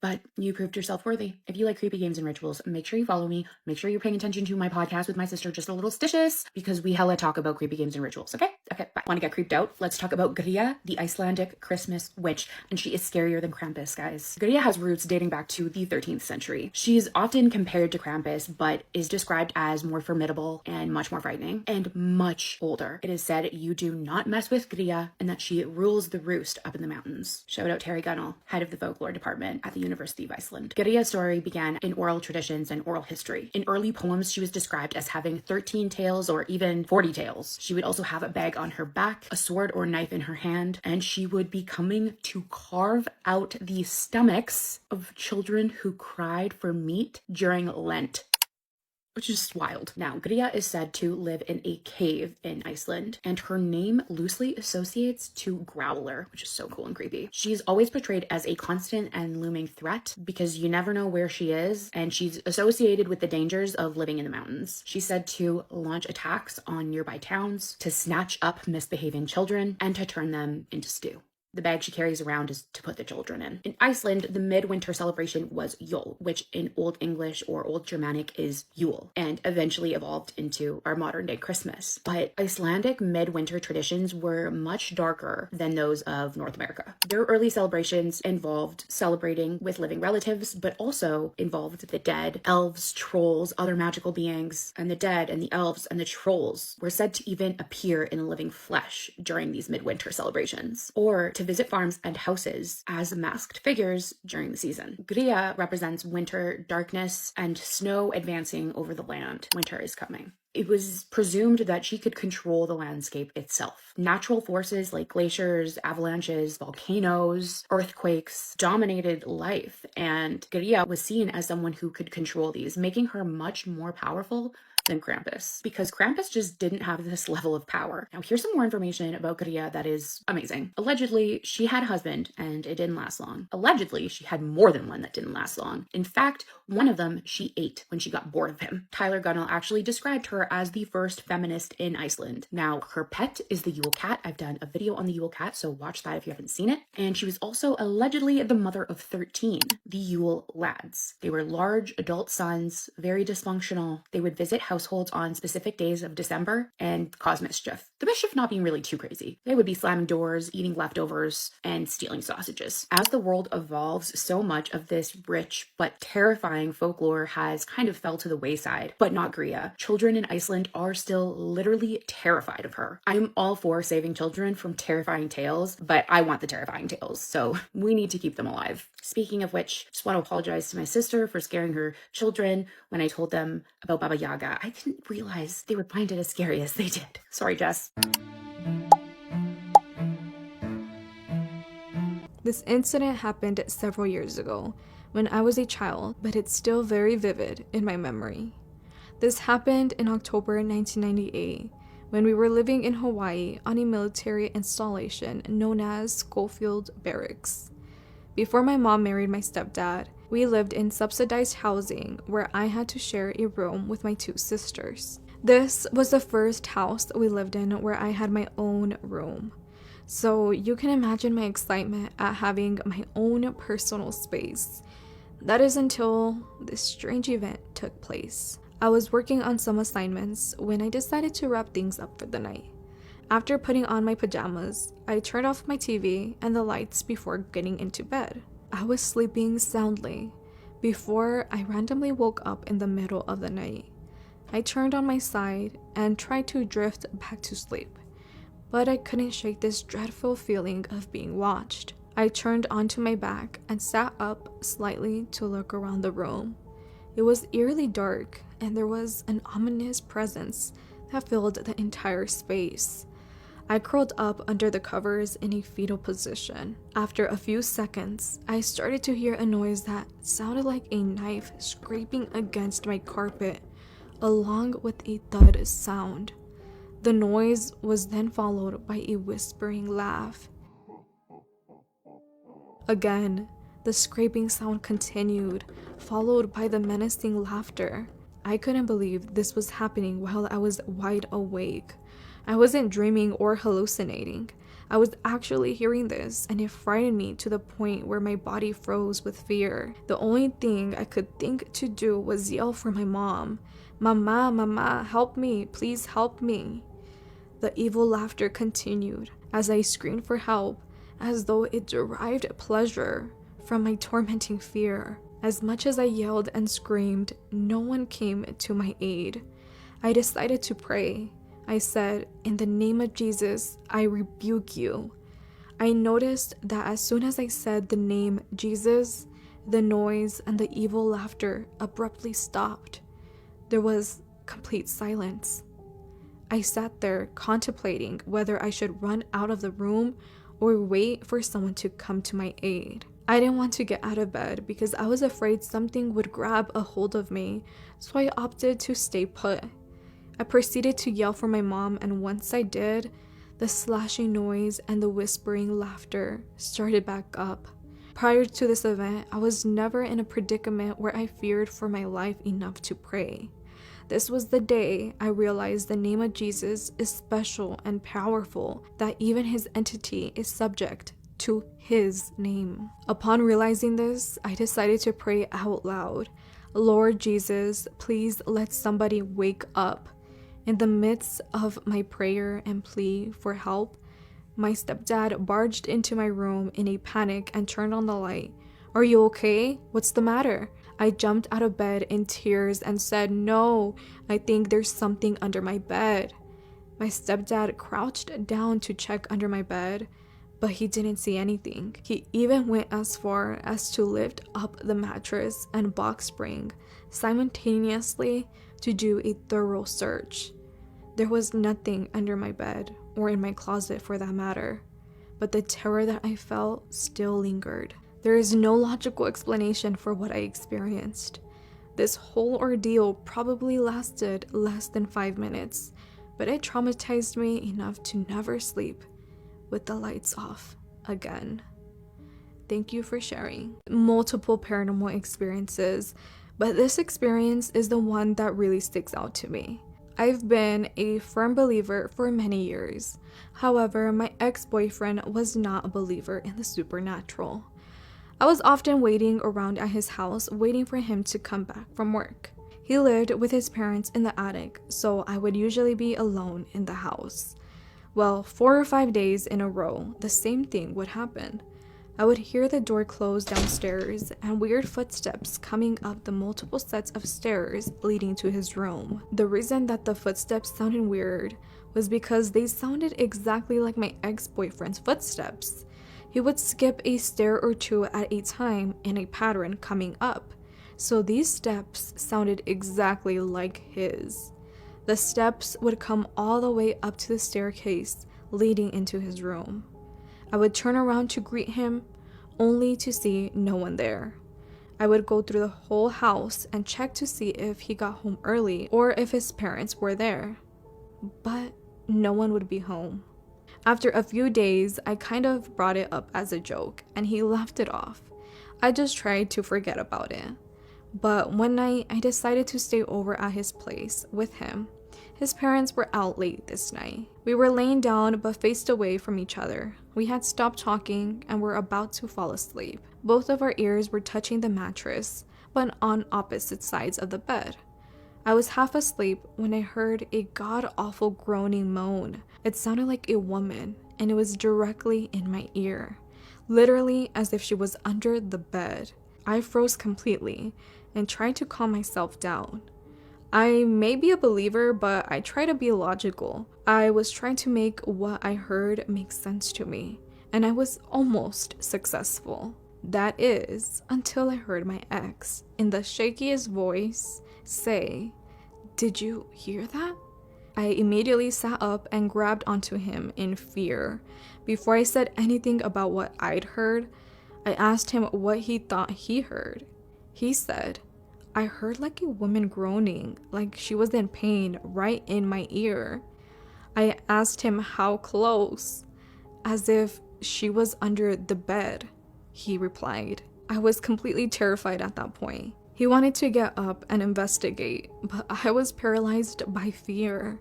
He checked under the bed and found nothing at all. He even moved things around to see if anything could have shifted or something to make a noise like that. We found nothing. It was the scariest thing that has ever happened to me. My mom used to restore antiques for a living until one of them almost unalived me. This person wants to be anonymous, so let's call her Jamie. Jamie's mom used to restore antiques that she would find at estate sales. Anytime Jamie's mom would bring in a new piece of furniture from these estate sales, weird things would happen around the house, but it was never anything really serious. When Jamie was about 16 years old, her mom found this beautiful vanity set with a mirror that she gifted Jamie and put in Jamie's room. At first, things did feel a little bit weird, but it was nothing that Jamie wasn't used to, so she didn't really think much of it until things progressively got worse. Over time, the activity escalated. Anytime Jamie was home alone, she would hear footsteps. She would hear doors opening and closing on its own. At one point, she heard footsteps in her own bedroom, like walking towards her, like very loud. So Jamie went ahead and told it to leave, that it wasn't welcome there. The minute she interacted with this thing, it was almost like the activity just like blew up. Like it really pissed off this thing. Anytime Jamie would be laying in bed and she was home alone, she would hear whispering and now laughing in her ear. It was the middle of winter, so she had her heater set on high, but no matter what, her room was always freezing cold. One night when Jamie was showering, she could hear like this squeaking noise coming from outside the shower. She tried to ignore it, but when she got out of the shower, in the mirror, since it was like all foggy from her taking a hot shower, her name had been written all over again, over and over and over again. When she went to try to wipe off the mirror, she saw this like very demonic looking face staring back at her, like smiling. She screamed and her mom ran into the bathroom. When her mom ran in there to see what was going on with her, she looked in the mirror, but there was nothing there. So she pretty much told Jamie that it must be all in her head. That night, the activity really escalated. Jamie's bed was now being violently shaken. Her closet door was being opened and closed nonstop. This continued every single night for about a week, but for whatever reason, Jamie's mom never heard anything of it, so she didn't believe her. She thought that it was all in Jamie's head. On the 8th night, at about 3 a.m., Jamie woke up to a freezing room and saw that her vanity, the antique vanity, had been moved all the way to the foot of her bed. The mirror was facing her, and like in a condensation sort of like smudge, written in it was the words. Then that man's face, that demonic looking man's face, appeared in the mirror once again. Just how he appeared, Jamie literally was flown across the bed towards like the headrest, and something was like on top of her, like trying to like choke her.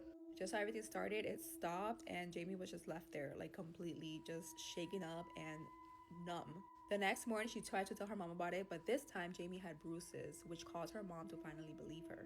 Her mom decided to contact a local paranormal group. During the group's investigation, they heard loud growling coming from Jamie's bedroom. There was also crashing sounds. When they walked into Jamie's room, her room was completely destroyed, except for the antique vanity and the mirror.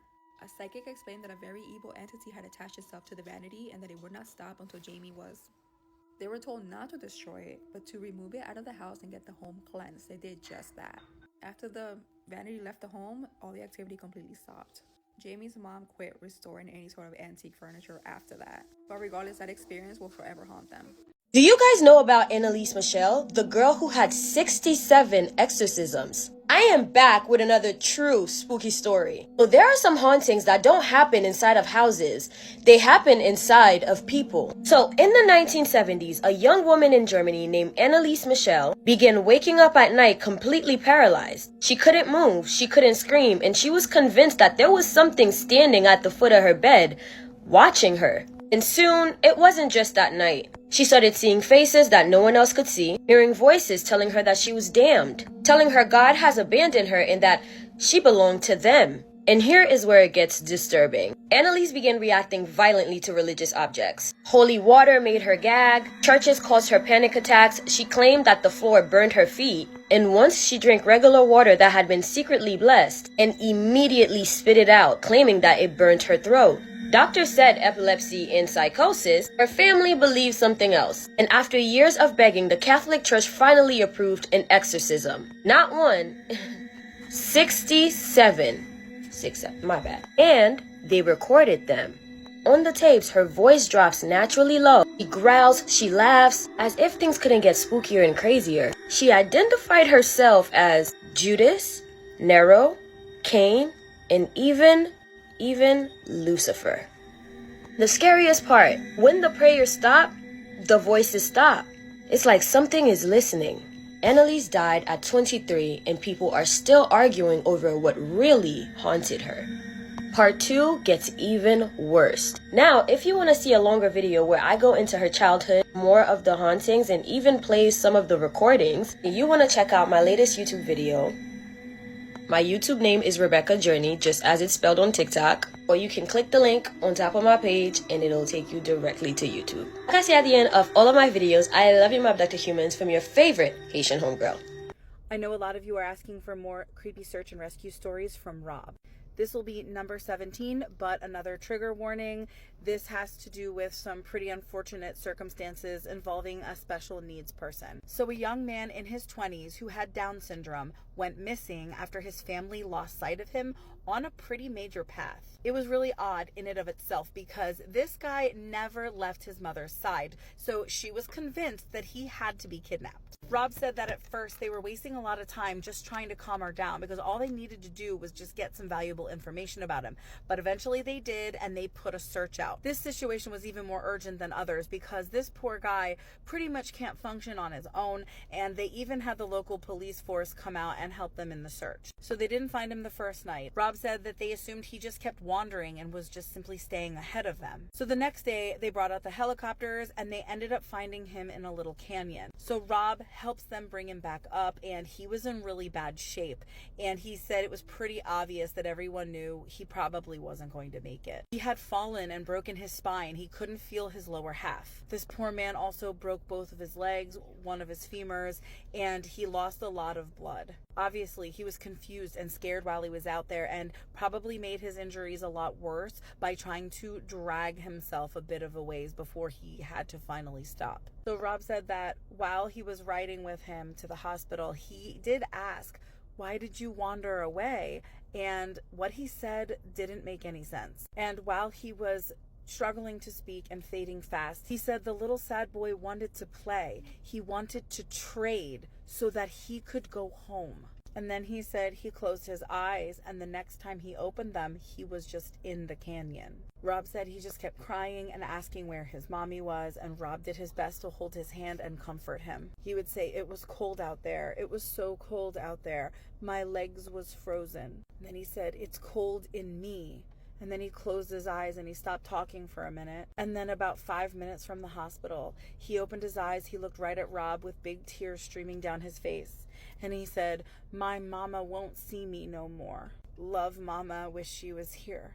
And then he closed his eyes and he never woke up. Rob said that it was one of the first cases that really rattled him like that. It was absolutely horrible. Also, what the heck was he talking about the little boy wanting to trade? Let me know your thoughts in the comments, and don't forget to follow and stay tuned because I've got some more for you. Anyone else notice that time has been speeding up?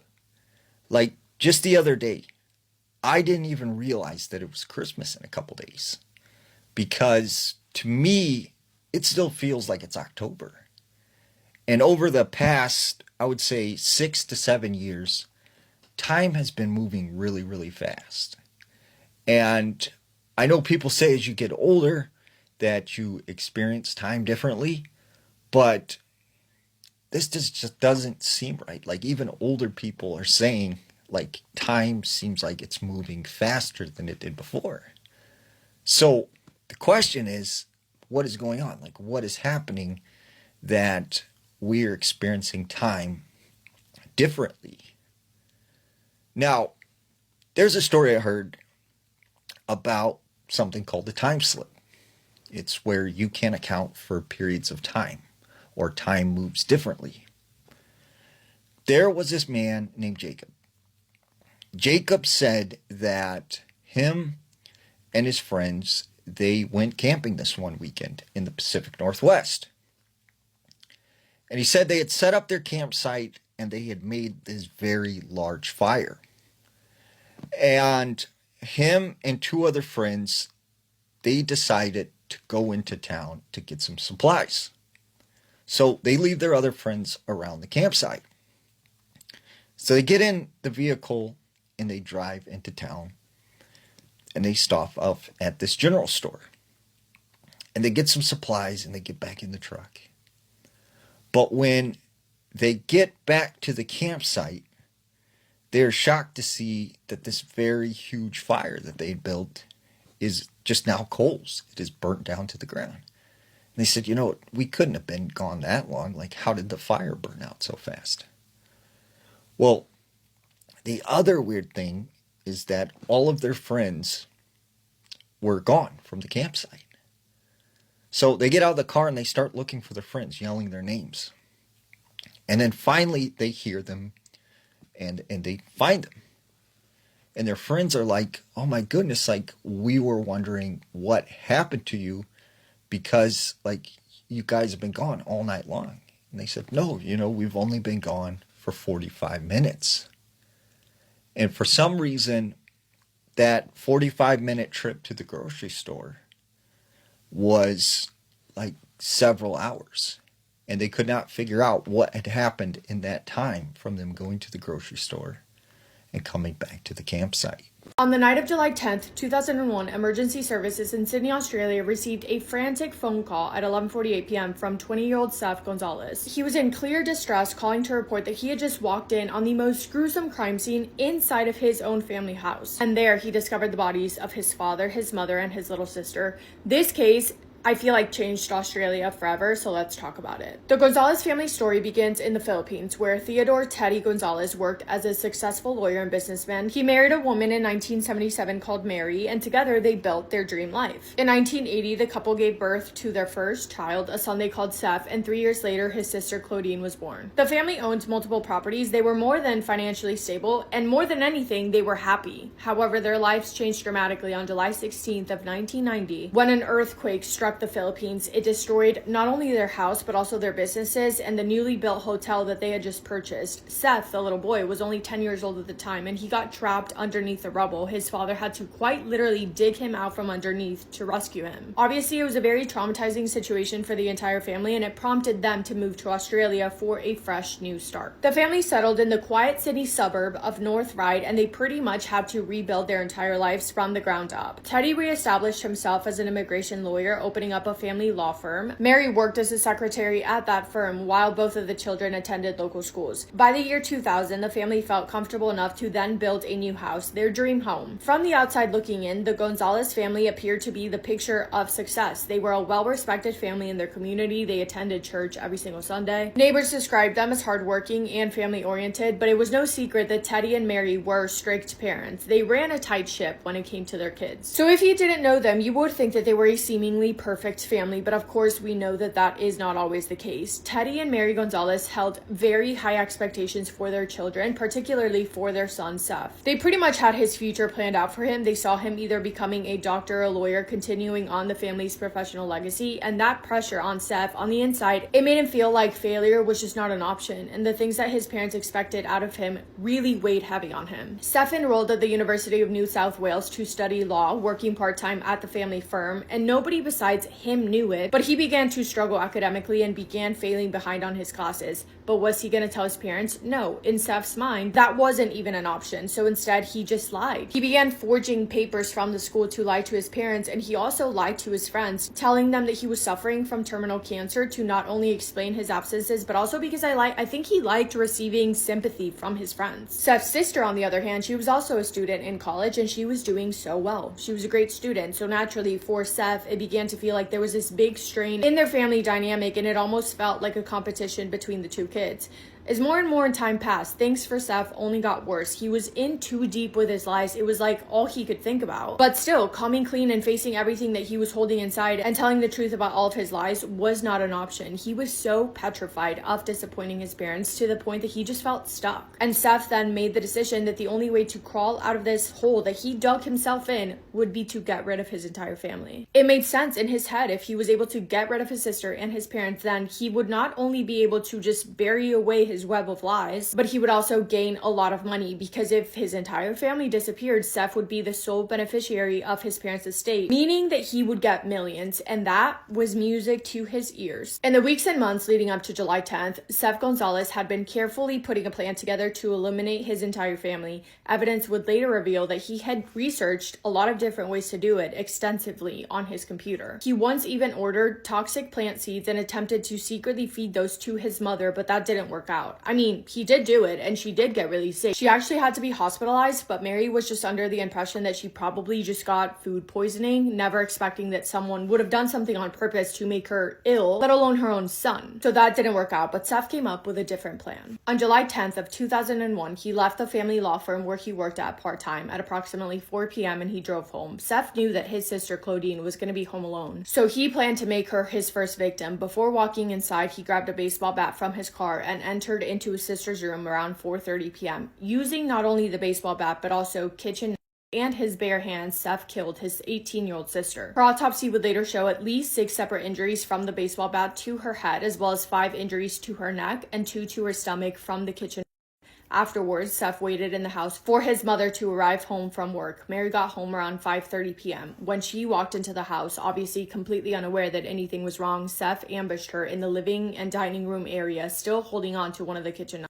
Mary suffered injuries to her face, neck, chest, and abdomen, and within minutes, she was gone. Seth then waited again for his father to get home, and he did the exact same thing to him. One of his injuries was so deep that it went through his spinal cord. All of this took place in the span of approximately 3 hours, which is so awful to think about. The fact that he was like lurking in the shadows, waiting for each family member to get home. Seth had time to think about what he was doing, and he still decided to do it. Afterwards, Seth moved on to the next phase of his plan, which was staging the scene. He got rid of all of the weapons as well as his clothing and his shoes. He showered, and then before leaving the house, he wrote a terrible, awful, hateful message on the wall. He then drove to his friend's house. He was acting completely normal, and they just hung out. They went to dinner together, then went to an arcade. His friend later said that Seth showed zero signs of anything being wrong. Seth dropped off his friend at his house, drove home, called emergency services, pretending that he had been out of the house for a long time and that he had just walked in on this horrible crime scene. He then ran over to his neighbor's house, hysterical, really putting on a show.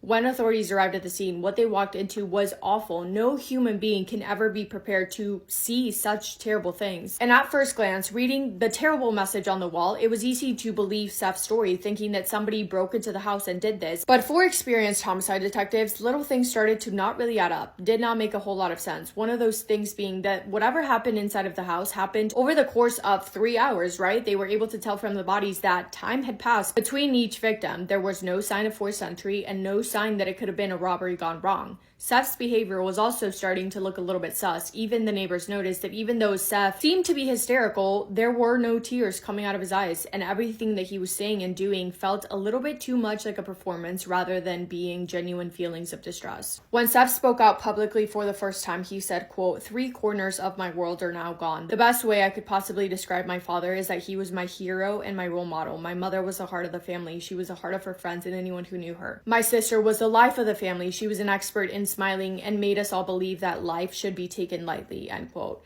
Seth also begged for whoever was responsible for committing the crime to please come forward, do the right thing, and turn themselves in. He was really trying his best to fake his grief, but even at the funeral, people noticed that his behavior was just off. Everything about the way that he was acting felt so off and fake, like he was pretending to be sad. And what did Seth then do? Within days of his entire family passing away, Seth asked the family accountant about how much money he would be getting from the inheritance, which was $1.5 million in Australia assets plus additional funds from the Philippines. He also quickly started to plan to make a deposit for a brand new luxury car, and he moved into a brand new fancy apartment in an amazing area. Investigators found out all of that on top of the things that already did not make sense about the crime scene, and on top of that, they found that Seth's alibi was incredibly inconsistent. All of that combined put Seth at the top of their suspect list. At first, authorities did not make it known to the public that they were looking into Seth, but they did state that they were not ruling anyone out. But when they did eventually announce that Seth was being looked at as a suspect, Seth then faked an abduction. In June of 2002, authorities received an anonymous call to report a struggle, and when officers got to the scene, Seth was lying on the side of the road, claiming that somebody had ambushed him, dragged him into a car, and put a plastic bag over his head. Literally made the entire thing up, and less than 2 weeks after that, almost 1 year after the murders, Seth Gonzalez was arrested and charged for the murders of his sister, his mother, and his father. There was an overwhelming amount of evidence against him. He was being held in custody awaiting trial, and the entire time he was maintaining his innocence, making up different lies left and right. His trial began in May of 2004, and there it was revealed that Claudine, his sister, had found out that Seth was failing university. She had told their parents, and they told Seth that if his grades did not improve, they would take away his car. In that courtroom, it was more than clear that Seth was a pathological liar, not only to his parents and his sister, but to every single other person in his life. And not only when it came to school, he lied about every aspect of his life. He made up things that were just weird to lie about, like things that didn't even really benefit him. He just lied for the sake of lying. The prosecution argued the murders were premeditated, carefully planned, and executed with cold calculation. And the defense said that, yeah, Seth had issues, but that he did not kill his entire family. But the evidence against against him was literally so much, not only physical, but also digital and circumstantial evidence. On May 20th of 2004, after reviewing all of the evidence, hearing testimonies, the jury reached their verdict. They found Seth Gonzalez guilty on all charges. He was sentenced to 3 consecutive life sentences without the possibility of parole. Since then, he has tried to make a number of appeals, but they have all been denied and he remains in custody. Yeah, for claiming to be such a smart guy, there's not much going on up there. Anyway, that is all I have for today's story. Hope you guys are having the best day. If not, go do something to make it the best day. Make somebody happy, and I will see you in my next video. Massive kiss on the forehead to every single one of you. Hello and welcome back to a series of spooky stories, The Haunted Tea Spill, featuring the necklace and the bracelet set. I'm saying it's unisex. It can go either way. Man, woman, gender fluid, all of the above, and it's cute, in my opinion anyway. If you like it, here's the orange link. Now onto the story. This isn't a very scary story, however, it is what made me know that there were paranormal things around us. My mother's parents had owned an old mining town in south central Iowa. They owned the whole town? Did you mean they owned the whole town? That's crazy. Their house had 2 very large bay windows in the living room overlooking the old town where the buildings still remain. This is very important information about these encounters. My grandpa had passed away 4 months prior to me being born in the same house in his favorite chair. I've only ever seen one picture of him, and it was him in his dress blue since he was in the military. My siblings, all 6+ years older than me, would stay with my grandmother for the majority of every weekend, and sometimes full weeks in the summer. I remember I was 5 or 6 at the time. I was looking out these windows when I had seen him and his hunting dog. He looked at me and waved with a bit smile on his face. I waved back and was turning around to tell my grandma that someone was outside. I turned back towards the window and seen him start chasing after the dog towards the backyard. So I had followed them towards the back kitchen door, which had a window, but when they reached a certain point in the yard, I watched them disappear. I asked my grandma and my sister who was there with us and if they'd seen him. They didn't know who I was talking about, so I described him in perfect detail. My grandma had went to her closet, and on the top shelf she had a tote full of old pictures. There was a picture of him and his dog in the exact outfit that he was wearing when I seen him. It was what he would wear while hunting. My sister had never seen this picture either. Also, while sleeping and staying at the house, none of us kids would ever sleep in our grandma's room alone because you can feel other people watching you. My 2 older sisters have also said once it's dark and just the moon is shining, you can look out our bedroom windows and see the people looking in at you. Fuck that. They never did anything. They would just watch. Why? Bitch, why the fuck are you looking at me? What are you doing? However, the bedroom across the hall, my mom's old room, you wouldn't feel their presence unless you got up and looked out the window at night. Then they would stand away from the window at the tree line and look in. Why the fuck are they doing that? Why are they doing? I don't like that. Peeping Toms in the afterlife? Bitch, what the fuck? If you would walk around the old town, you could hear people talking even in the middle of the day when no one else is around you. The closest neighbors were about 5 miles away in each direction. I want to know why the fuck they're looking in like that. Why are you watching me? Why are you looking at my windows like that? Is there not business to attend to in the afterlife? Anyway, rate it on a scale of 1 to 10 in the comments. 1 being the least scary, creepy, spooky, 10 being the most. If you don't want to, don't. That's your prerogative. You don't have to, you know? I'll see y'all the next episode. Stay spooky, friends. This is the reason why you should be careful who you give a lift at the roadside. Story time. So, myself and husband were traveling for a holiday. On our way, it was really dark, and then we got to the petrol station. We filled up the petrol, and then as we were setting off, we saw this elderly woman, really old and frail, stood there like with a little bag next to her. So I told my husband to go back. We did, and we asked her if she needed a lift. She pleaded and she said yes, she's been trying to get home.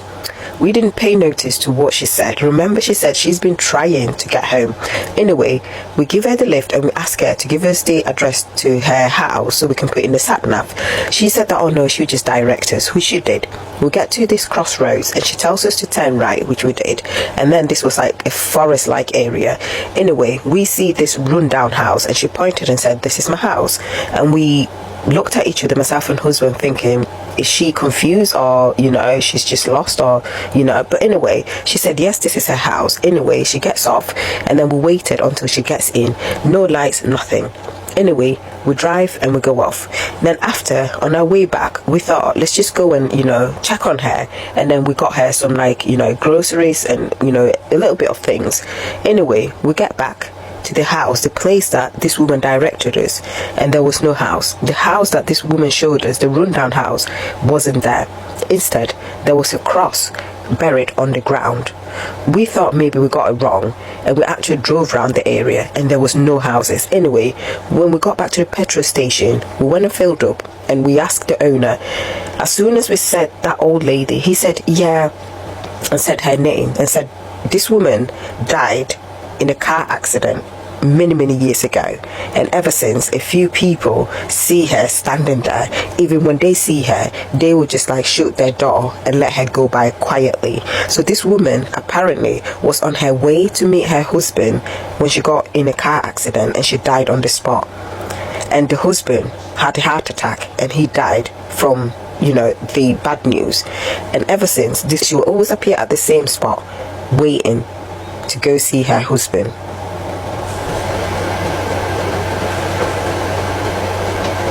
So that was Trevor Deely, a man who completely vanished off the face of the earth after a work Christmas party in 2000. And I think what makes this case so eerie and bizarre is the fact that there was this mysterious man dressed in all black who was caught on security camera talking to Trevor right before he went missing. What about? No one knows, because this man has never come forward or been tracked down. He's just another missing puzzle piece to this already creepy case. This is the mysterious disappearance of Trevor Deely, and the fact that he vanished without a trace and left behind zero clues really keeps me up at night. So let's talk about it. This is Trevor Deely. He was only 22 years old when he disappeared in 2000. He grew up in Naas, Ireland, and he was the youngest of 4 siblings. He came from a loving family and was really well versed in anything computer or tech related. And in May of 1999, Trevor started working in the IT department of the Bank of Ireland Asset Management. So now he lived in Dublin with a couple of roommates, and by all accounts, he had his whole life ahead of him. He was doing what any young 22-year-old guy did, hanging out and trying to meet girls, and in the summer of 2000, he met someone who stood out to him. She was a college student from Alaska who just so happened to be vacationing in Ireland, and they really hit it off. Eventually, though, she went back home, but I guess she really made an impression on Trevor. Just a few weeks before his disappearance, Trevor, on a whim and not invited by this girl, spontaneously flew to Alaska from Dublin to surprise her. He got his plane ticket super cheap because one of his best friends was a flight attendant, so he was able to get it really discounted. After this Alaska trip ended, Trevor visited his family in Naas and told them how much fun he had. And although a bit odd that he did that, nothing seemed out of the ordinary. He left his parents' house in high spirits, ready to get back to work. But little did his family know this would be the last time that they would ever see Trevor again. This brings us to December 7th, 2000. It was a really rainy day in Dublin, but that night, Trevor attended his work Christmas party. The party started at a Hilton hotel bar and then went to a local bar called Copperface Jack's, where everyone continued to drink and have fun. Next, the party moved to Buck Whaley's nightclub on Lower Leeson Street. Trevor ended up leaving at around 3:25 in the morning, now the early morning hours of December 8th. Like I said, it was really rainy in Dublin that night, and there was a massive windstorm with gusts up to 70 miles per hour. So that paired with a community taxi strike and being somewhat drunk, Trevor had no other option than to walk home. So he took off on foot towards his apartment, which was in Ballsbridge, but before he got all the way home, he decided to stop at his office in the Bank of Ireland Asset Management. It only took him about 10 minutes to get there, where he was then let in by security, and once inside, he made himself a cup of tea. He also talked to one of his coworkers named Carl, who was working the night shift. Trevor got warm, checked his emails, and then made a list of things that he needed to get done for his shift the next morning. And I think that shows just how responsible of a person that Trevor was. I mean, most people would just go straight home after a night of drinking, but he went to his office instead to get some work done and make the next day easier on himself. He grabbed an umbrella and said bye to Carl, who said Trevor actually seemed pretty sober. Then he took off at around 4:03 a.m. and started his walk back home again, this time calling a friend in the process. The friend didn't answer since it was so late, but Trevor left a voicemail pretty much just saying that he missed him and that everything was good, that he was on his way home and that he would talk to him tomorrow. Sadly, talking to him tomorrow would never happen because Trevor disappeared after this, leaving behind no clues. When the next morning came and Trevor never showed up for his shift, his coworkers didn't think much of it because they'd all been out super late the night before drinking at the Christmas party. They thought that maybe he just had a bad hangover and just needed to sleep in. This was on a Friday, and conveniently, none of his roommates were home that weekend, so no one knew Trevor was missing at first. But then Monday rolled around, and still no Trevor. This is when his coworkers started to get a little worried and notified his family. And then they all realized that no one was able to get a hold of Trevor, and no one had seen him for a little while either. So this is when they officially reported him missing, 4 days later. A massive search was launched right away since so much vital time was already lost, and his family really took charge. They handed out hundreds of missing person flyers and went from house to house and business to business, knocking on doors looking for him or asking if anyone had seen him. Police were investigating, but it was really Trevor's family and friends who found the first piece of concrete evidence. So Trevor's friends actually went through the security footage from his work on the night he disappeared, and something immediately stood out as odd. So we all know that Trevor stopped by his office that fateful night before he went home. But about 30 minutes before he got there, this man dressed in all black showed up and was waiting by the gate to the bank, aka Trevor's work. We don't know what exactly he was doing there, but he was just standing there, and his face was completely covered in a black hood, just like the rest of his clothes. Then Trevor showed up, and he talked to this unidentified man for a little bit before going into his job. Again, what they talked about, no one knows. By the time Trevor left his office at 4:03 a.m., this mysterious man was gone. Right after this man left, but before Trevor came out of the office, two of his colleagues also stopped by the same gate. But according to them, they never saw anything suspicious. This seemed like a pretty good lead, so authorities tried tracking this mysterious man in black down, but they were never able to find him, and to this day, we don't know his real identity or if he was involved in Trevor's disappearance, although police do say that he is a person of interest. As police continued searching for Trevor, they found even more security camera footage that captured him that night after leaving his office. So at around 4:14 a.m., CCTV shows Trevor walking past what used to be the Allied Irish Bank. It was a security camera from one of the ATMs that caught him, and this was on the corner of Bagot Street Bridge and Haddington Road. Everything looked normal in this footage, and you can see Trevor walking alone with his umbrella. But about 30 seconds later, you can see a man, also dressed in all black, walk directly behind him. At first glance, it appeared this may be the exact same man dressed in all black that was waiting outside of Trevor's work just a few minutes prior, and that he was following him. But police were able to actually trace the second man down that was seen in the footage walking past the Allied Irish Bank. They found that this was in fact not the same man that had been waiting outside of Trevor's work, and this man was not suspicious or involved at all. At least that's what they think. They say this because they examined the extended footage from the security camera that night, and they found that after the second man walks past the camera, so does a girl. Then almost 2 minutes later, a couple walked by too. So the streets seemed to be somewhat busy even though it was really late and there was a major storm. In police's eyes, they think it's extremely unlikely that Trevor was killed by this second man dressed in black in full view of these three other people. Another reason they feel like this was unlikely is because the walk from Trevor's office to where this footage was taken at the bank was 11 minutes. That route along the way was heavily tree-lined and super dark and secluded. It was also partially along a canal, so if someone, aka the second man dressed in black, was following him and wanting to hurt him, why not do it then? Why wait until Trevor was out in the open on a somewhat busy street with the lights and cameras? That doesn't make sense at all. But what's so eerie is that this right here is the last known footage ever taken of Trevor Deely. Where he went after this and what happened to him remains a mystery. Thankfully, police had this little bit of a lead because other than this, there was absolutely nothing to go off of. It was like Trevor just vanished into thin air. Authorities searched any nearby bodies of water like the Dodder River and the Grand Canal, but they found nothing. It was a little bit difficult to search the Grand Canal because they couldn't drain it. Doing so would affect the structural integrity of the surrounding buildings, but they did extensively search it, and Trevor was not in there. Police thought that maybe he accidentally fell into some sort of body of water that night since it was raining so bad and he was reportedly intoxicated, and that would explain why none of his personal belongings were ever found either. But one thing about that doesn't really make sense, and it's that his sister tried calling him the weekend that he went missing, and although she's not 100% sure, she believes that his phone rang out, like it didn't go straight to voicemail or anything. But experts say that a phone in the year 2000 would have likely gone dead within seconds of it hitting the water had Trevor fallen in somewhere. I get that that's not something that could definitely be confirmed, but you'd think that if he did hit the water, his phone wouldn't have rang out like it did. So with no other clues to go off of, police in Ireland traveled to Alaska to speak with the girl Trevor had recently seen in the weeks before he disappeared. Other than Trevor kind of just showing up on a whim without the girl knowing, the two seemed to have a good time and nothing was out of the ordinary. Police found nothing connecting her or that trip to the crime, so she was cleared. And despite numerous extensive searches, Trevor's case would soon fall cold. In 2016, there was some new focus on Trevor's case, and police released enhanced copies of the security footage from that night, hoping that it would spark some new leads. From that, this led them to search a 3-acre secluded area in the Dublin suburb of Chapelizod. This was only 5 miles from where he was last seen in 2000. Unfortunately, though, this turned up nothing. Then, out of the blue, an informant came forward, and what he said really turned this investigation upside down. So this informant told police that Trevor was killed the night he disappeared by a Kremlin-based criminal known to police. This criminal was part of a gang that was involved in the drugs and sex worker trade in that specific area where Trevor disappeared. This group was investigated in another brutal murder just a couple years before Trevor. The informant said that Trevor and his killer did not know each other and that this was just a chance encounter that night. Wrong place, wrong time type of situation. What's crazy is that now so many years had passed since Trevor disappeared, but when police went back to look through the case files, they discovered that a gun and some drugs were found during the initial search for Trevor all those years ago. But oddly enough, police said that this wasn't related to this theory, and that they found these items in a known stash site for criminals. So I guess it's just a weird coincidence. As of 2025, police say this is still a missing person investigation, not a murder investigation. They say that it's just as likely that Trevor walks back through the door alive than it is to find him dead somewhere. There's one major thing that doesn't really add up about this case though, and that's the route Trevor took home the night he went missing. So we know that he crossed the road at Bagot Street Bridge and got onto Haddington Street. This was shown in the CCTV footage. This wasn't a usual path back to his apartment in Ballsbridge. It wasn't like completely random, but it did add about 20 minutes onto his trip back home. If he had walked straight down Bagot Street, it would have been a lot faster, and he did know how to get back home on foot as he had done it many times before. So it just seems weird that he would have willingly chosen to go this path home in such a bad storm when it just wasn't necessary. This has led a lot of people to question whether or not he was intending to go straight home that night, or if he was planning on going somewhere else or meeting up with someone first. I guess there used to be a 24-hour gas station at the top of Haddington Road, so some think that he may have walked that way to go and get a snack or something. Although we don't know what exactly happened to Trevor that night, there are a few theories. Theory number one is that he was murdered that night, whether by the mysterious man in black or by that local criminal known to police. Some think the man in black has to be involved somehow because this was a really high-profile case, so this person definitely knew they were one of the last people to interact with Trevor. Why not ever come forward to clear your name? Some point out that Trevor's behavior right before he disappeared didn't seem entirely normal. For example, flying all the way to Alaska from Dublin to meet up with a girl without even being invited by her. Some think it seemed like he just didn't want to be alone or really just wanted someone to connect with. This has bled into the theory that Trevor met up with a sex worker or something similar that night, and then something happened to him after. Apparently the area where he went missing is a hotspot for sex work, and locals say there used to be an abandoned house near where Trevor was last seen on CCTV. The house used to be all boarded up and was a popular house to go and do drugs. Some think that Trevor could have ended up there that night for one reason or another, and then something bad happened to him. But the house has since been gutted and renovated, so I think if he was buried there, he would have been found by now, or at least some of his belongings. Theory number two is that Trevor ended his own life, which a lot of people disagree with. He was making plans for the very next day and just didn't seem like he was going to end his own life. But to some, it did seem like Trevor didn't want to be alone. Like he went from his work Christmas party to his work, stayed there for a while, and then called his friend on his way home, who sadly didn't answer. Some think that maybe he just needed someone to talk to. And lastly, theory number three is that Trevor accidentally died that night. Maybe he slipped and fell into the river and has just never been found after being swept away. This would explain why none of his personal belongings were found, but I'm not sure. It's terrifying how, much like in this case, you can be here one second and gone the next. No clues, no answers, just grainy CCTV footage that shows your final moments. But it's now been 25 years, and whatever happened to Trevor that night on his walk home remains a mystery.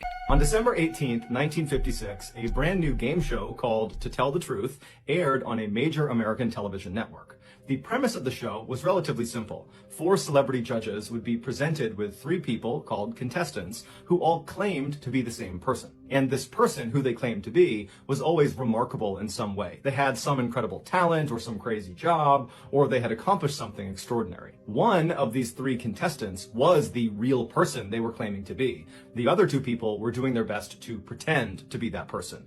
And it was the job of the celebrity judges to try to figure out who was telling the truth. So for a set amount of time on the show, the celebrity judges would ask the contestants questions about their background and try to figure out, who was who. And then at the end of the time, the celebrities would cast a vote about who they thought was the real remarkable person. After the votes were tallied up, the host would have the real remarkable person stand up to reveal themselves, and the entire audience would go crazy, and that was the show. And the show became quite popular. So popular, in fact, that today, nearly 70 years later, it's still on the air. And over the show's very long history, virtually all the episodes are pretty similar. It's a pretty redundant show. But there is one episode that will forever go down as the most unique. In October of 1972, 3 contestants walked out onto the stage in front of the 4 celebrity judges, and they all introduced themselves as Ed Edwards. Then the host of the show read aloud the biography of the real Ed Edwards, and he would say that Ed at one point was on the FBI's list of the top 10 most wanted criminals in America for crimes like armed robbery and impersonating a federal officer, and then after he was finally caught by law enforcement and went to prison, a prison guard helped him turn his life around, and then upon release from prison 14 years later, Ed remained this reformed criminal and became a successful author and motivational speaker who specialized in telling people how to identify con men and criminals and how to protect themselves from these people. After the real Ed Edwards biography was read aloud, the 3 contestants sat down and the celebrity judges began asking them questions about their past, and then after the time was up, the celebrities cast their votes, and then the real Ed Edwards was revealed. And even though 2 of the 4 celebrity judges had correctly identified the right Ed Edwards, the crowd was totally astonished at who this guy actually was, because he did not look like this ex-convict. He looked like this kind of all-American, middle-aged father who was totally harmless and wouldn't hurt a fly. But either way, the show ended, and then the world forgot about Ed Edwards. Until 2009. That year, Ed's estranged daughter, 40-year-old April Blasio, finally decided to investigate something that had plagued her for her whole childhood. Despite her father's claims that he was this reformed criminal and this stand-up, law-abiding guy, she didn't believe it. She never believed it. She thought he had never been reformed and just was a criminal and always had been. Behind closed doors, Ed was violent and abusive, and he was a compulsive liar. She remembered in the 1970s and 80s when she was a young kid, Ed would make their family pack up and move, sometimes in the middle of the night, and April always assumed it was because her dad was wrapped up in something criminal. But every time she asked him, he would say, oh, well, you know, I was an informant when I was in jail and I snitched on some people, and some of those people have figured out where we live, and so we gotta move. April knew he was lying, but there was nothing she could do, and so they just kept on moving around. But she always thought something else was going on. So in 2009, when April is now this 40-year-old woman, she's laying in bed one night and finally says, you know what, I'm just gonna start Googling some stuff. So she hops on her laptop and she starts typing in the different names of towns that she and her family lived in as a kid. And then after she'd write the name of the town, she'd write unsolved mystery or unsolved crime, and she would see if anything popped up. And so as she began looking, she found one in 1980. It was an unsolved murder in a town called Watertown, Wisconsin, that happened right around the time that her family very briefly lived in this town. There was this young teenage couple that had left this wedding and they had driven down this dead-end road and they were just kind of enjoying each other's company when an unknown assailant who matched the description of Ed Edwards walked up to their car, broke in, shot them both to death, and then disappeared. And so on a hunch, April called the Watertown Police Department the following day and told them that, I think my father might have been responsible for this double homicide. It's just a hunch, but he matches the description. We were there in this very small window of time when it happened. And so the police said, okay, we'll go have a look. And so the Watertown police, they tracked down Ed Edwards, who was living in Kentucky at the time, and they got him to give them a DNA sample. And when they tested the DNA sample, it matched the samples that were taken at the crime scene in 1980. And so Ed Edwards, he was arrested and brought back to Wisconsin, and as soon as he was in custody, he confessed to the murder. And then he requested the death penalty. But he was told the maximum punishment for this crime was life in prison. Ed didn't like this, and so he confessed to another double homicide from 1977 in Ohio, where he killed another teenage couple, thinking that would give him the death penalty. But through a loophole, they said, well, actually, that still won't get you the death penalty. You're still facing life in prison. And so frustrated, Ed revealed a third murder he had perpetrated. In 1996, he had killed his own foster son for the insurance money. And so for this crime, he was eligible for capital punishment, and so he was sentenced to death. But he would die of natural causes 2 years later in 2011 before the state could execute him. Since his death, cold case investigators and members of his own family have theorized that Ed Edwards is almost certainly responsible for more killings beyond just the 5 he happened to confess to. In fact, many people believe Ed Edwards could actually be the infamous Zodiac Killer, who's one of the nation's most notorious uncaught serial killers that killed 37 people in Northern California in the 1960s and 1970s. If this is true, then Ed Edwards did not become a killer after he was on that game show in 1972.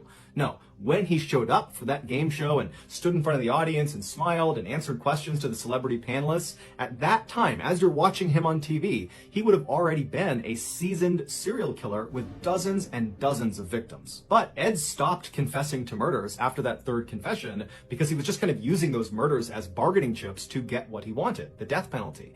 And once he got it, he went silent. And now that he's dead, we're never going to get another confession out of him. And there's no proof connecting him to any unsolved murder cases. And so unfortunately, it's unlikely we'll ever know the full extent of Ed's reign of terror. In May of 2011, 27-year-old Michalina Lewandowska was surprised when she got a text message from her on-again, off-again boyfriend, 27-year-old Marcin Kaspersak. The pair had actually previously been engaged and had a 3-year-old son together, but they just could never seem to make it work for longer than a couple of months at a time. In the text message, Marcin was asking Michalina if he could take her shopping, something he knew she liked to do. As for Michalina, lately she had been turning down requests like this one from Marcin, and she was inclined to at first, but their son was already being looked after by her mother, and Michalina didn't have plans that day, and so she thought, you know what the heck? And so she said yes. So Michalina took a shower and got ready, and even put on her engagement ring that Marcin had given her, and then she waited by the door. A little while later, Marcin, who was an aspiring bodybuilder who had become addicted to taking steroids, showed up at her Huddersfield, England home. Michalina opened the door, Marcin came inside, and then as soon as the door shut behind him, he tased Michalina, he jumped on top of her, and then he bound and gagged her. And then once she was restrained on the ground with no idea what was going on, Marcin opened the front door and waved down to his car that was parked on the curb, and one of his friends, this 18-year-old named Patrick, came out and walked up to the house and came inside. And then Patrick and Marcin worked together to cram Michalina into this small, rugged cardboard box, and then once she was forced inside of there, they closed it up, taped it shut, and then brought the box down to the front of the house and put it into Marcin's trunk. And then Marcin and Patrick hopped in the front 2 seats of the car and drove off. Once they reached the outskirts of town, they parked in a parking lot right next to this huge forest. And from there, they took the box with Michalina inside of it and 2 shovels and walked into the woods. And at some point, they left the path and walked way away from where anybody would normally be until they felt like they were far enough away that no one would see them. And at that point, they put Michalina down, and then using their shovels, they dug a grave. Once it was deep enough, they put Michalina in her box inside of the grave, and then they covered her back up with dirt and then put a 90-pound log on top of her. And then the 2 of them just walked away, leaving Michalina to die. In the box, Michalina was not dead yet, but she knew if she attempted to escape with Marcin and Patrick right above her, they would just kill her on the spot, or they would dig an even deeper hole, and then it would be impossible to get out again. And so after waiting an agonizingly long amount of time to ensure Marcin and Patrick had gone, Michalina jumped into action. She immediately tried to wriggle her way out of her restraints, but the position they had forced her into, which was basically the fetal position with her hands tied behind her back, it didn't allow her to move very much in any one direction. And so without any movement, she could not get herself to come free of these restraints. And so as she's struggling, trying to figure out what she's going to do, she realizes she had chosen to wear her engagement ring that Marcin had given her, something she never wore anymore, and she could potentially use the diamonds in the ring to cut through the tape that was keeping her wrists tied together. And so she began working that ring until finally she did cut through her restraints and her hands were free. And so she managed to force both of her arms right in front of her body, and then once they were in front of her, she immediately began scratching and clawing at the cardboard right above her. And eventually she scratched a hole in the box itself, and dirt began pouring in on her, and she was already very low on oxygen. She was fighting off unconsciousness by remembering that her 3-year-old son needed her, and she had no idea what Marcin was going to do to him. And so she just kept on digging and fighting as the dirt's coming in on her, and she's struggling to breathe. And then finally she pokes all the way through, and she can see sunlight, and fresh air comes into the hole. She can breathe again, and then with this huge surge of adrenaline, she forces herself and manages to push all the way up through this hole until she's standing in her grave. And from there, she pulls herself up and out of the dirt, and she runs towards the road, where she flags down a motorist, and the motorist would call police and then wait with her until they arrived. After Marcin was arrested, the story came out that he had heard a rumor that Michalina was going to be leaving him and going back to Poland with their son, and he didn't want that, so he had decided he was going to kill her. Marcin was found guilty of attempted murder and sentenced to 20 years in prison, and Patrick was found guilty of kidnapping and sentenced to 4.5 years in prison. In October of 2014, a 35-year-old woman, who we'll call Olivia, met her husband for lunch at a restaurant in western New York. The couple had not originally planned to stay at this restaurant for very long, but one thing led to another. They were having a nice time, and before long, it was 6 p.m., and they had been there for 6 hours. And over those 6 hours, both of them had had a lot to eat, lots of bread and pasta and cakes and all sorts of stuff, and they had had some alcohol, but not very much. Olivia had been careful to only have 4 drinks over those 6 hours because she wanted to be able to drive. and her husband similarly limited his drinking so he'd be safe to drive. And so after they got the check and they paid for their meal, they both hopped in their respective cars and they began driving home. As Olivia was making her way home, she unfortunately got a flat tire, and so she pulled off to the side of the road and she called roadside assistance. As she was waiting for help to show up, another motorist happened to drive by and they misunderstood what was happening. They saw Olivia standing outside of her car with the tire popped off and they thought she'd been in an accident. And so they called the police and reported it. And so the police show up a few minutes later, they pull up right behind Olivia, and when they get out, they ask her, are you okay? Do you need any help? And she would say, oh no, I just had a flat tire. I'm totally fine. Thank you for stopping though. But the police, as they're listening to her speak, they see her eyes look kind of glassy and glazed over like she's drunk. And as she was speaking, they could have sworn she was slurring her words. And so they said, hey, ma'am, have you been drinking tonight? And she would tell them that, well, yeah, I have had a few drinks, but only 4 over the last 6 hours, and I don't feel drunk at all. That has nothing to do with the situation I'm in now. I'm not drunk. But the police were not buying it, and so they put her through a series of field sobriety tests that she managed to get through, but she struggled with enough that it sent up some red flags. And so they made her blow into a breathalyzer. A breathalyzer is a device that uses your breath to register how much alcohol is in your system, also known as your blood alcohol content, or BAC for short. BAC is scored as a percentage out of 100, and while no one should ever get behind the wheel of a vehicle if they are impaired, it is the case that in America, you are allowed legally to operate a vehicle if your BAC is 0.08% or lower. For reference, if a 160-pound female consumed about 3 alcoholic drinks, maybe a little bit more, in the course of an hour, she would most likely have a 0.08% BAC. If that same 160-pound female were to consume, let's say, 8 alcoholic drinks over the course of an hour, she would definitely not be allowed to legally operate a vehicle because she would be very, very drunk. Her BAC would have spiked to 0.2%, which would put her in the range where she would most likely have alcohol poisoning and eventually she would most likely lose consciousness. If this same 160-pound female were to consume 13 alcoholic drinks over the course of an hour, her BAC would jump all the way up to 0.4%, where she's not just drunk and unable to operate a vehicle. At that level, you're talking about potentially dying from consuming that much alcohol. When Olivia blew into this breathalyzer, she fully expected that she would be below the 0.08% legal limit, because after all, she'd only had 4 alcoholic drinks over a 6-hour period, and so that would put her well below that legal limit. But that was not the case. She blew a staggering 0.33%. The cops couldn't believe what they were looking at because they're looking at Olivia and they're thinking at that level, she should be somewhere between losing consciousness and dying. But here she is just standing there talking to us, acting a little bit buzzed. And so they assumed their breathalyzer must have made a mistake. So they went back into their car, got another breathalyzer, did it again, and again, Olivia blew a 0.33% BAC. The officers couldn't understand how this woman had such an extreme alcohol tolerance, but regardless, they charged her with driving while intoxicated and then brought her to the hospital for medical intervention. There, her BAC remained high even after a full day had passed without her consuming any more alcohol. This is around the time that it was discovered that Olivia had a very, very rare medical condition called autobrewery syndrome, which in a nutshell meant her body transformed glucose from foods, specifically carbs like bread, pasta, that kind of thing,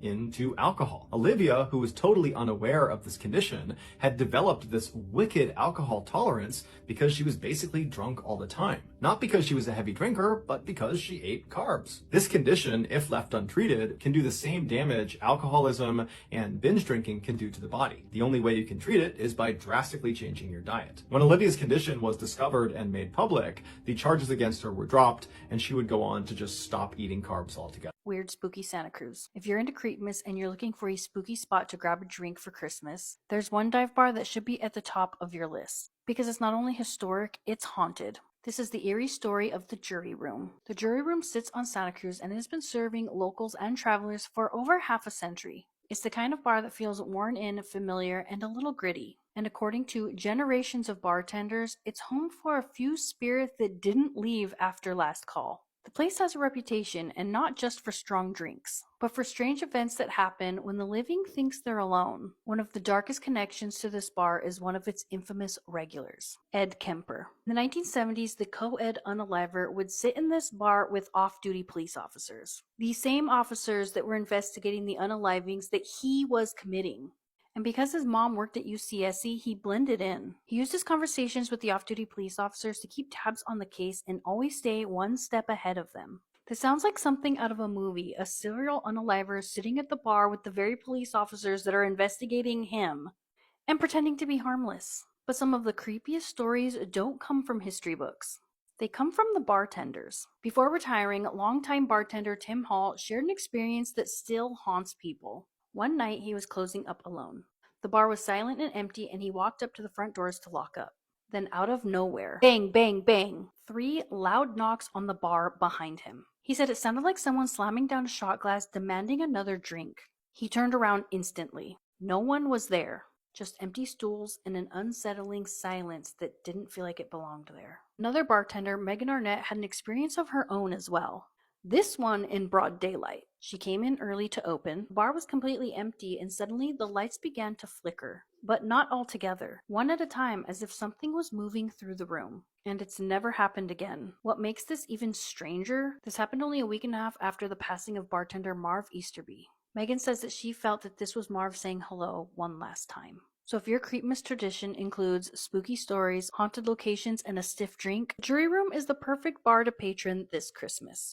Just keep your ears open, because if you hear 3 sharp knocks behind you, you might not be drinking alone. His murder was so barbaric that the investigators compared it to something like a gangland murder. And the details of this case are nothing short of horrific. I'm True Crime Caitlin, and this is the murder of Lawrence Winstanley. 23-year-old Lawrence was living in Shaw Oldham, just outside of Manchester, in 1988. He was close with his family. He was one of 4 children from his mother Vanessa, who he had a brilliant bond with. Vanessa would describe Lawrence as wonderful, a helping hand, and someone who could be a little bit mischievous. He finished school with 7 O-levels, which I believe is the equivalent of a GCSE, and began training to become a mechanic. Lawrence was really into cars, so it wouldn't be uncommon for him to be spending hours upon hours working away inside of his workshop, which he actually owned and ran. This was in the Shulver area. In general, he was just described as someone who was friendly, easy to like, and extremely hardworking. However, later, the detectives believed that Lawrence had a different side to his life. The 2nd of October 1988 was a Sunday, and in true Lawrence fashion, he had already spent the entire morning up the workshop tinkering on a car. He would nip into his local pub, which was named the Windsor, for a quick drink, and this was at around about midday.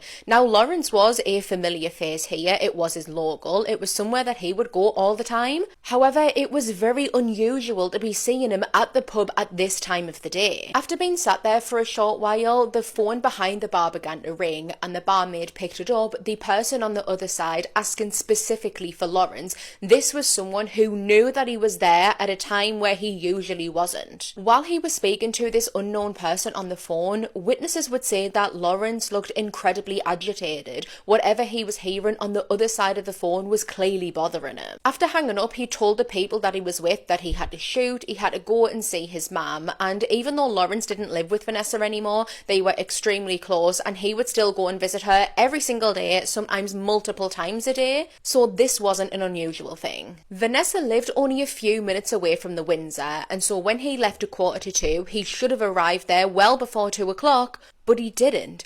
He didn't get there till gone 3 o'clock. So where had he been for over an hour? What was he doing, and who did he go to see? Was it connected to that phone call? Upon his arrival, Lawrence greeted his mum, and he gave her some spending money out of £250 that he had in his pocket because she was going away on a little trip soon. And he wanted to treat her. Vanessa noticed though that something wasn't right with her son, and she asked him, "Are you okay?" And Lawrence reassured her that yes, he was fine. However, when he noticed the time, near on 3:30 p.m, he turned around on his heels and quickly left just as quick as he came, speeding away in his car. He would return back to the Windsor sometime later, and it's unclear how long he spent here because no one saw him leave. While he wasn't here, he would get chatting onto a local builder, and this man was the final person to see Lawrence alive. After walking out of his local pub, Lawrence Winstanley would disappear. After just a couple of days of not hearing from him or seeing him, his friends and family became increasingly concerned and contacted the police to report him missing. This radio silence was completely out of the ordinary for Lawrence. Like I say, he would usually go to his mum's multiple times a day, so not even hearing from him was a huge red flag. Plus, he had no reason to leave, especially without saying goodbye or telling anyone where he was going. Unbeknownst to the investigators at the time, 2 days after Lawrence's disappearance, his car would be taken to a nearby scrapyard and sold for £35. He had only recently bought the red Ford Cortina estate car because he was planning on doing it up and then selling it for a profit. So the thought that Lawrence would have took it to the scrapyard and sold it for literal pennies just didn't make sense. It would be 3 men that took it to the scrapyard, and the man that physically sold it to the scrapyard worker told him that his name was Burrows. It would take the investigators working on the case 3 weeks to discover Lawrence's car, and they didn't even do it off their own back.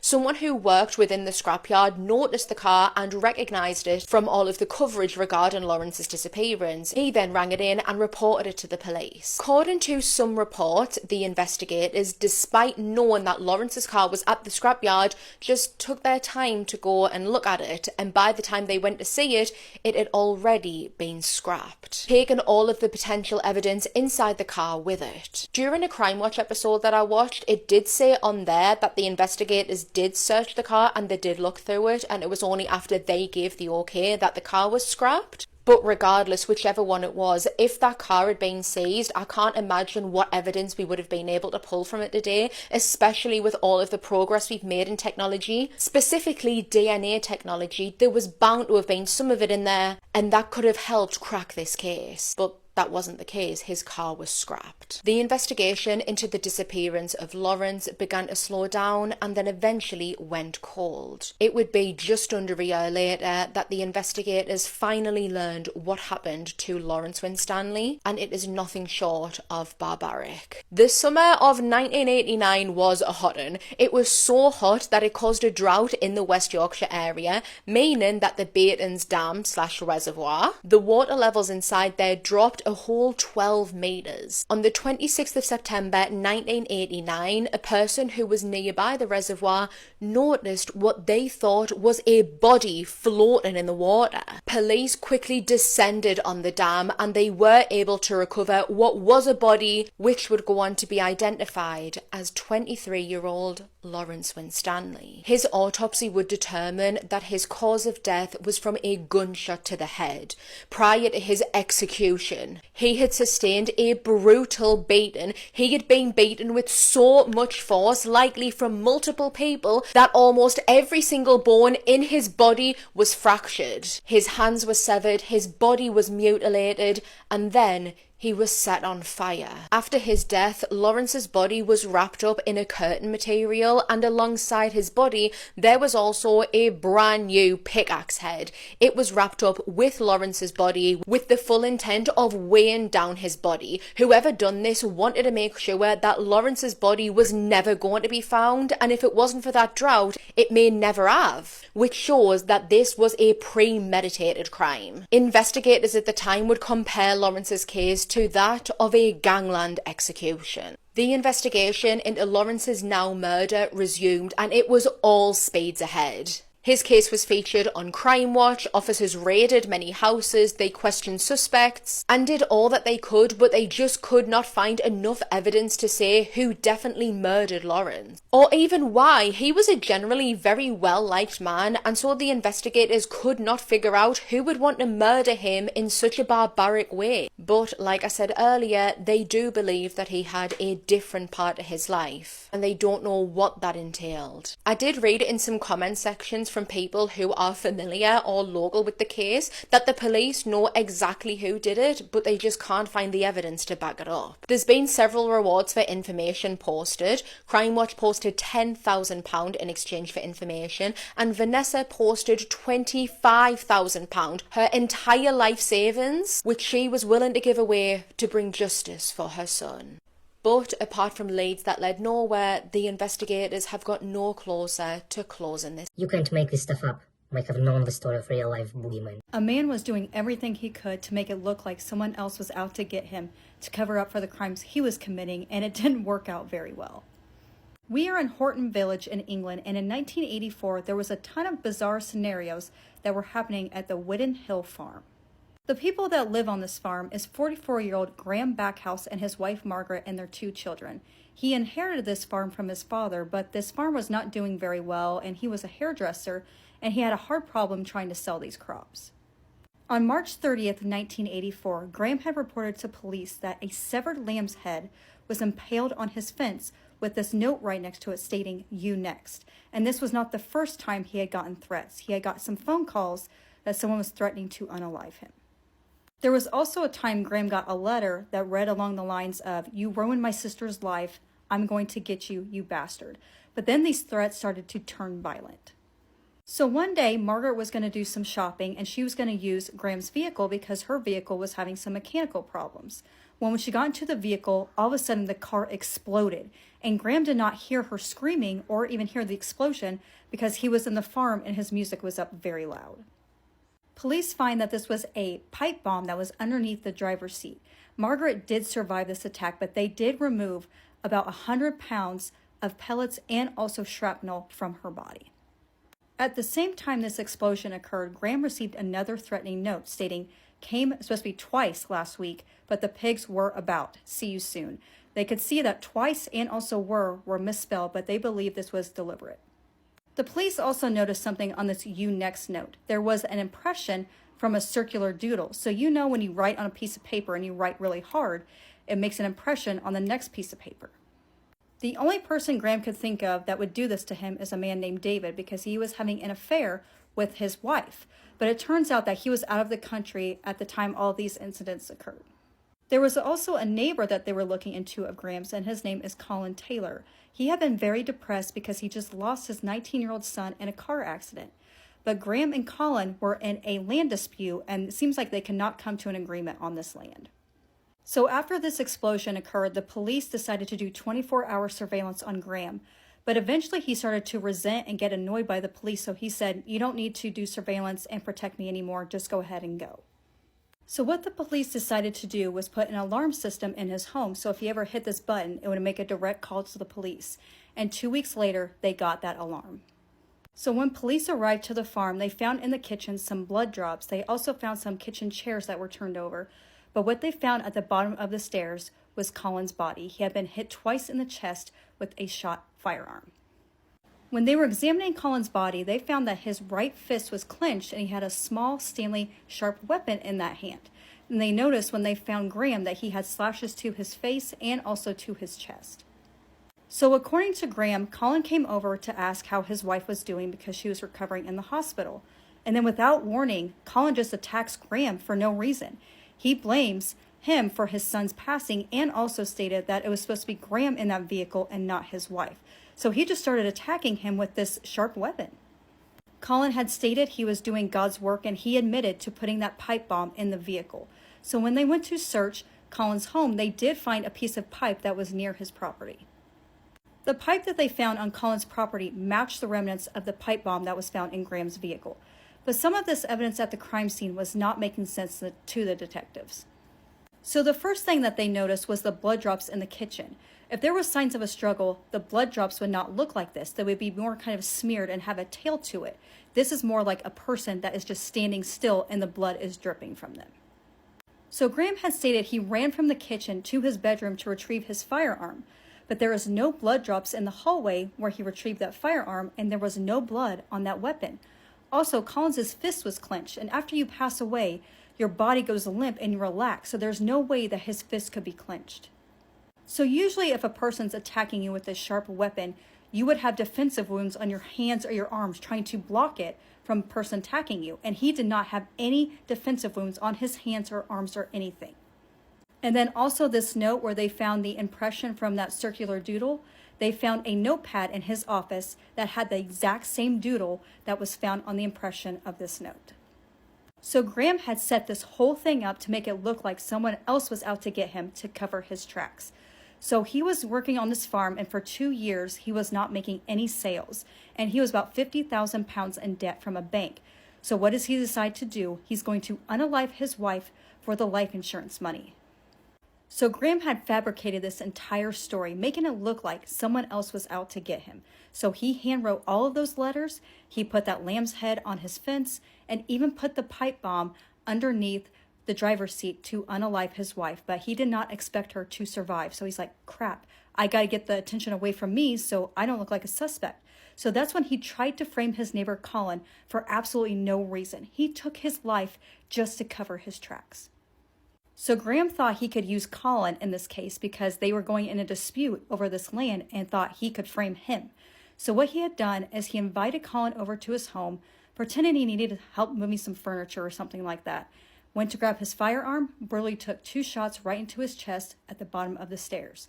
Then he goes into the kitchen, takes that knife and cuts himself on his face and also his chest. Then takes that weapon and puts it in Colin's hand, and they also found Graham's blood on Colin as well as he was standing over him. But it doesn't even stop there. While Graham is sitting in a jail cell, he is writing a letter, trying to get it to the newspaper so they can print this article pretending to be Colin, where he is admitting to planting that pipe bomb in Graham's vehicle. But they confiscated that letter and confirmed it was Graham's handwriting. So Graham was found guilty on the attempted murder of his wife Margaret and the murder of Colin, and he was sentenced to 2 life sentences. It just absolutely breaks my heart what lengths Graham would go to cover his tracks. At first, he's trying to unalive his wife so he can get out of debt and collect her life insurance. And when that didn't work, he took an innocent man who did absolutely nothing. Yeah, they had a dispute over some land, but it's not worth unaliving someone over it. And then he decided to frame him and brutally take his life and then make it look like he just unalived him in self-defense. But thankfully, they had a good forensics team that knew he was lying and set up this entire thing to make it look like someone else had did this. But this was just a wild story, and justice was served in this case. And my heart goes out to Colin because that did not have to happen to him. And I hope Margaret is recovering. I know she did survive that attack, and I'm not quite sure where she is today. But let me know what you guys thought of this in the comments. Thanks for watching. I love you all. We'll see you in the next one, and please take care of yourselves. In the year 1964 in California, a husband and wife are involved in a car accident where the car is set on fire and the husband ends up passing away.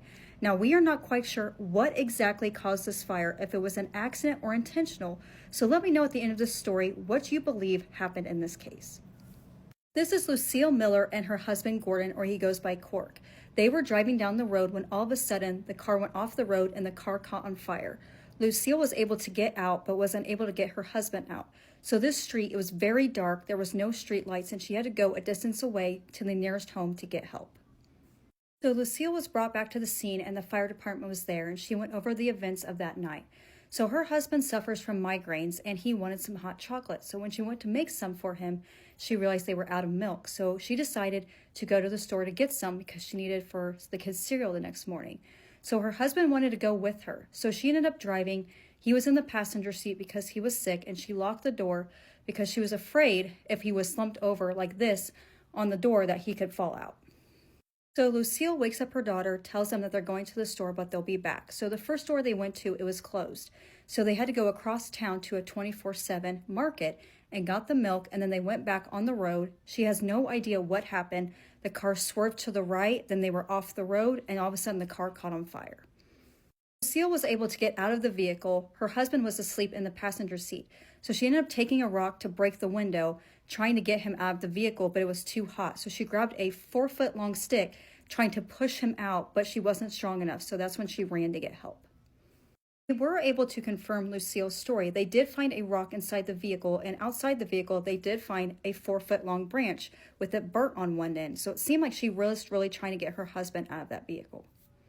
They did end up finding skid marks on the road and that the tires were turned to the right, and there was a nail in the front right tire. They allowed Lucille to go home while they're still processing the scene, but they noticed something suspicious and believed this was no accident.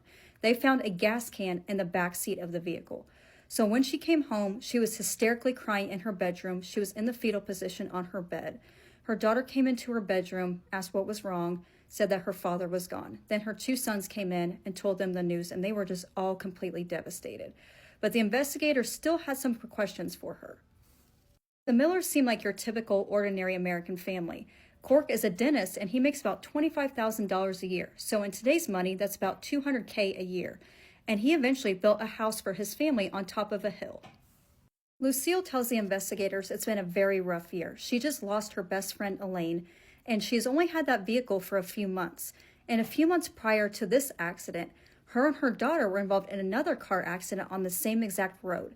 Someone had ran a stop sign and her daughter went through the windshield and Lucille had broken her jaw. But while they are still processing the scene, they see some things that are not making sense. They notice that the gas can is tipped over, but the milk cartons are still straight up. Also, the skid marks on the road are straight and not from someone swerving, so they believe this was no accident.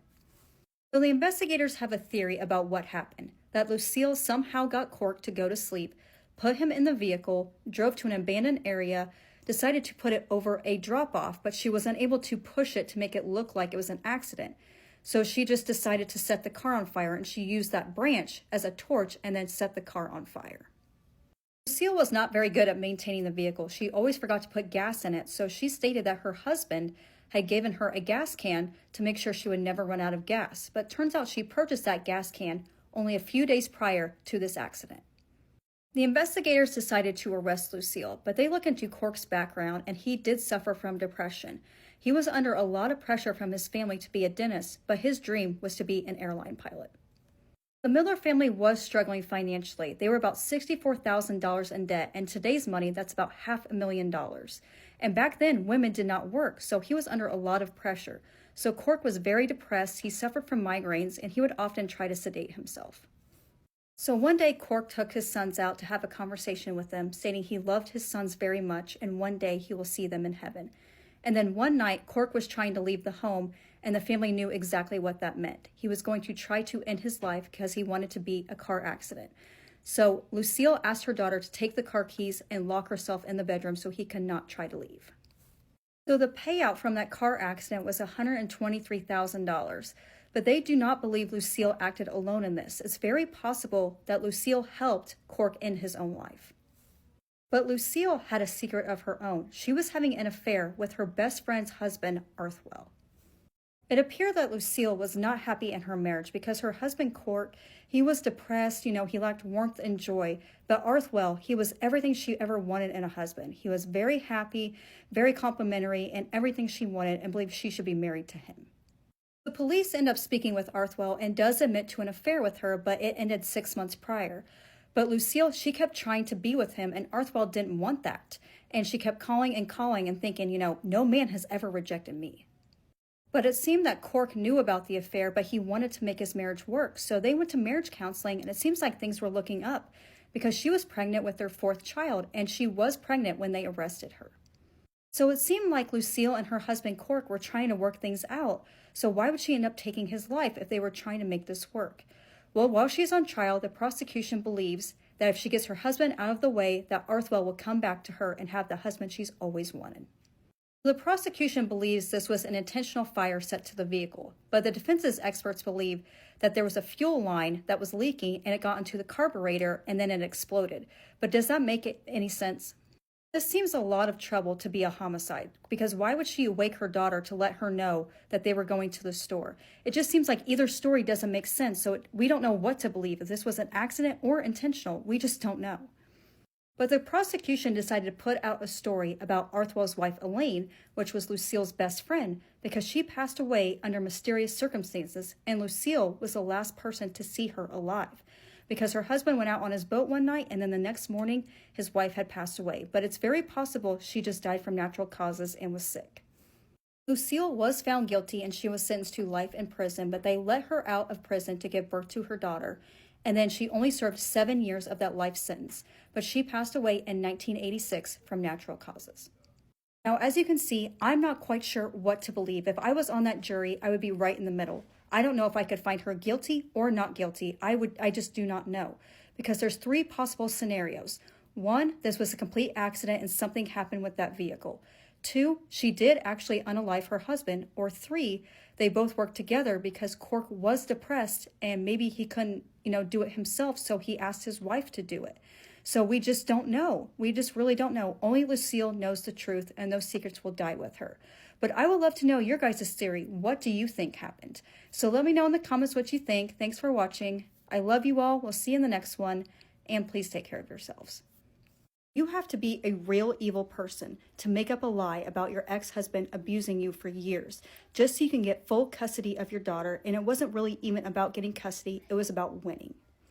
John Marmo Jr. is originally from West Palm Beach, Florida. When he graduated high school in 1997, he enlisted in the Navy, and he was eventually stationed in Italy. While he was stationed overseas, he met a woman named Rebecca Braswell, and they had to keep the relationship private because the Navy had strict rules on who you could be involved with.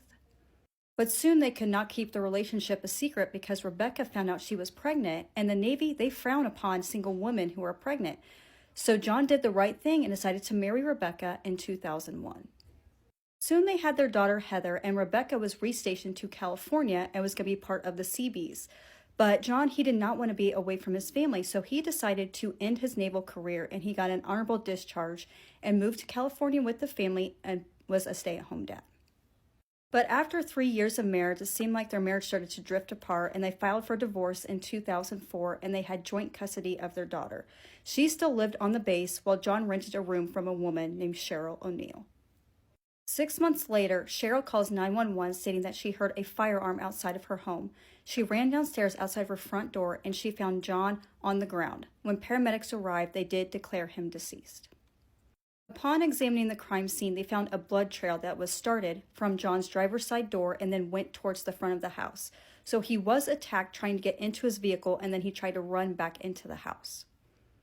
The weapon that was used was a 9mm, but John was only hit once in the subclavian artery in his shoulder, and he bled out. So they were able to determine the trajectory of where he was hit, so they could see it from the side street here while he was getting into his vehicle. They found this tire impression in the driveway from the burnt rubber from the tire, so they spoke to a neighbor who did hear a firearm go off, and then all of a sudden a man saying, "Whoa," in an excited manner, and then heard that burnt rubber from that tire from the car fleeing the scene. So police go to the naval base to notify Rebecca about her ex-husband passing, and when they notified her, she had no emotion whatsoever. She said her alibi is that she was home with her daughter. But according to her, the reason why she's not upset is because John was physically and emotionally abusing her.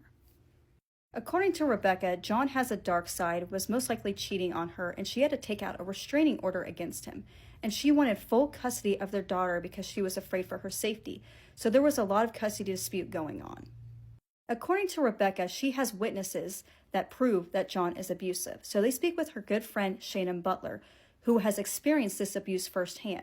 One day she came into work, she had a black eye, she had bruises and bumps all over her, saying that John came up from behind her and brutally attacked her.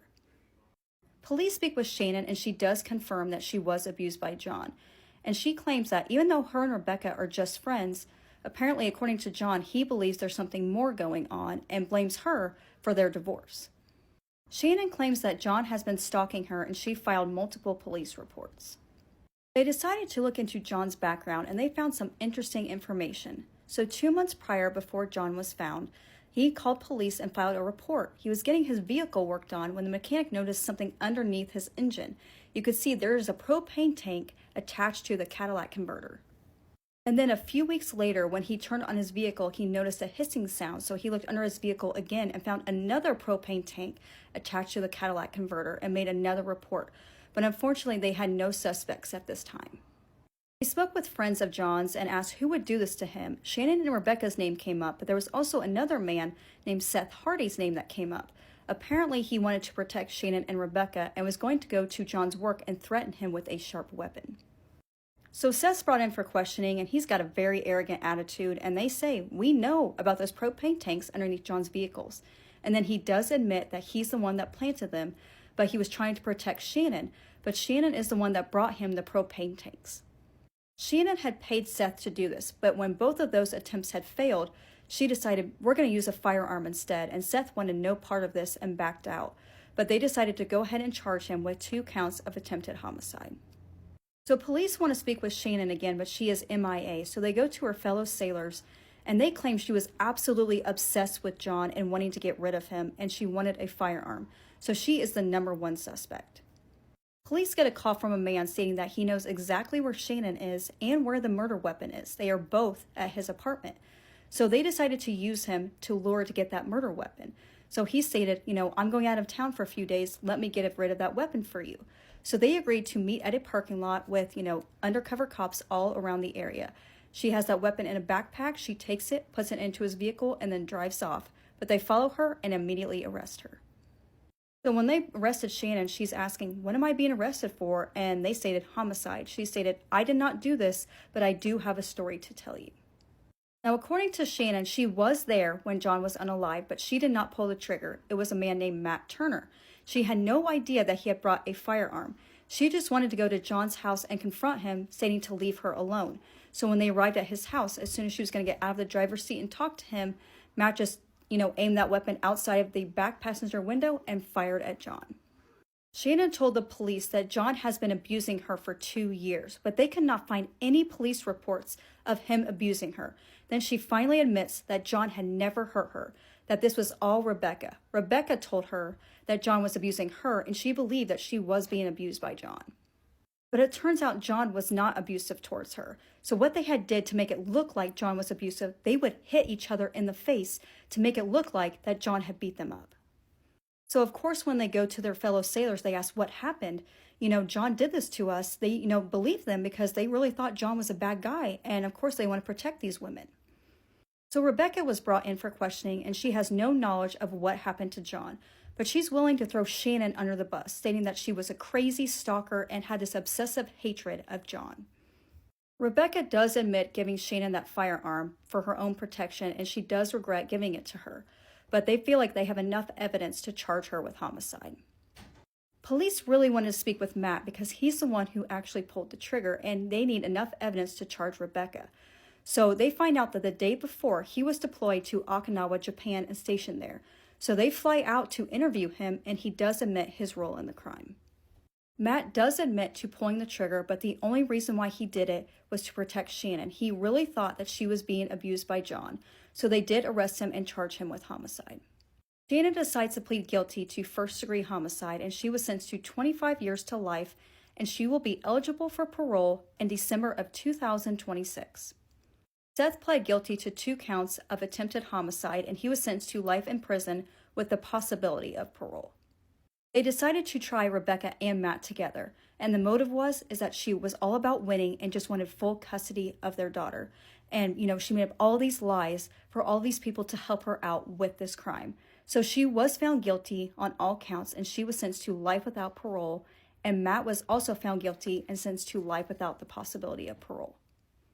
John and Rebecca's daughter, Heather, is now being raised by John's family.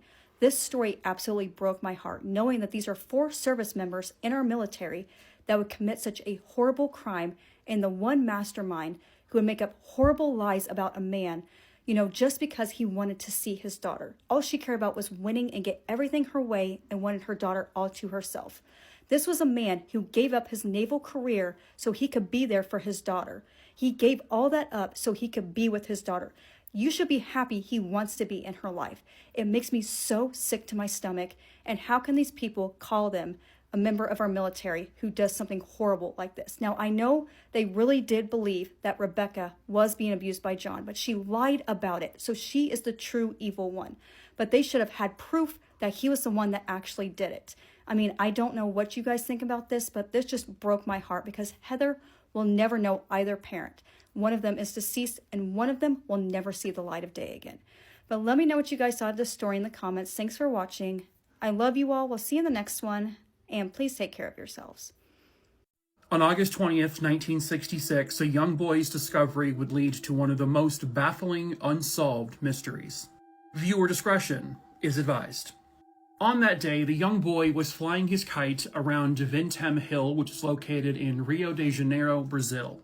As he was searching for his kite, he stumbled across something that no young child should ever discover: the bodies of two men. He would rush back down, alert his family, they would contact the police, and the authorities would arrive. It was a very long and winding road to get to the location where the bodies were found. The bodies consisted of two men, and something truly bizarre about their discovery was that over their eyes they had these crudely made, homemade lead masks. Each of them was also wearing a waterproof coat. Underneath the coat, they were both dressed in very formal dress wear. The two men were very clearly deceased. However, there were no signs of any type of foul play. They did not see any outward trauma done to their bodies. Right next to the bodies, they also found a single water bottle, a bag that had 2 wet towels in it, and there was a notebook that consisted of receipts and various cryptic notes. One of the strangest notes that they found there would be translated as saying, 1630, be at the specified location. 1830, ingest capsules. After the effect, protect metals. Await signal mask.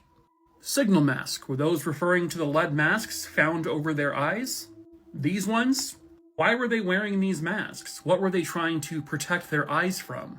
And what capsules would they be ingesting?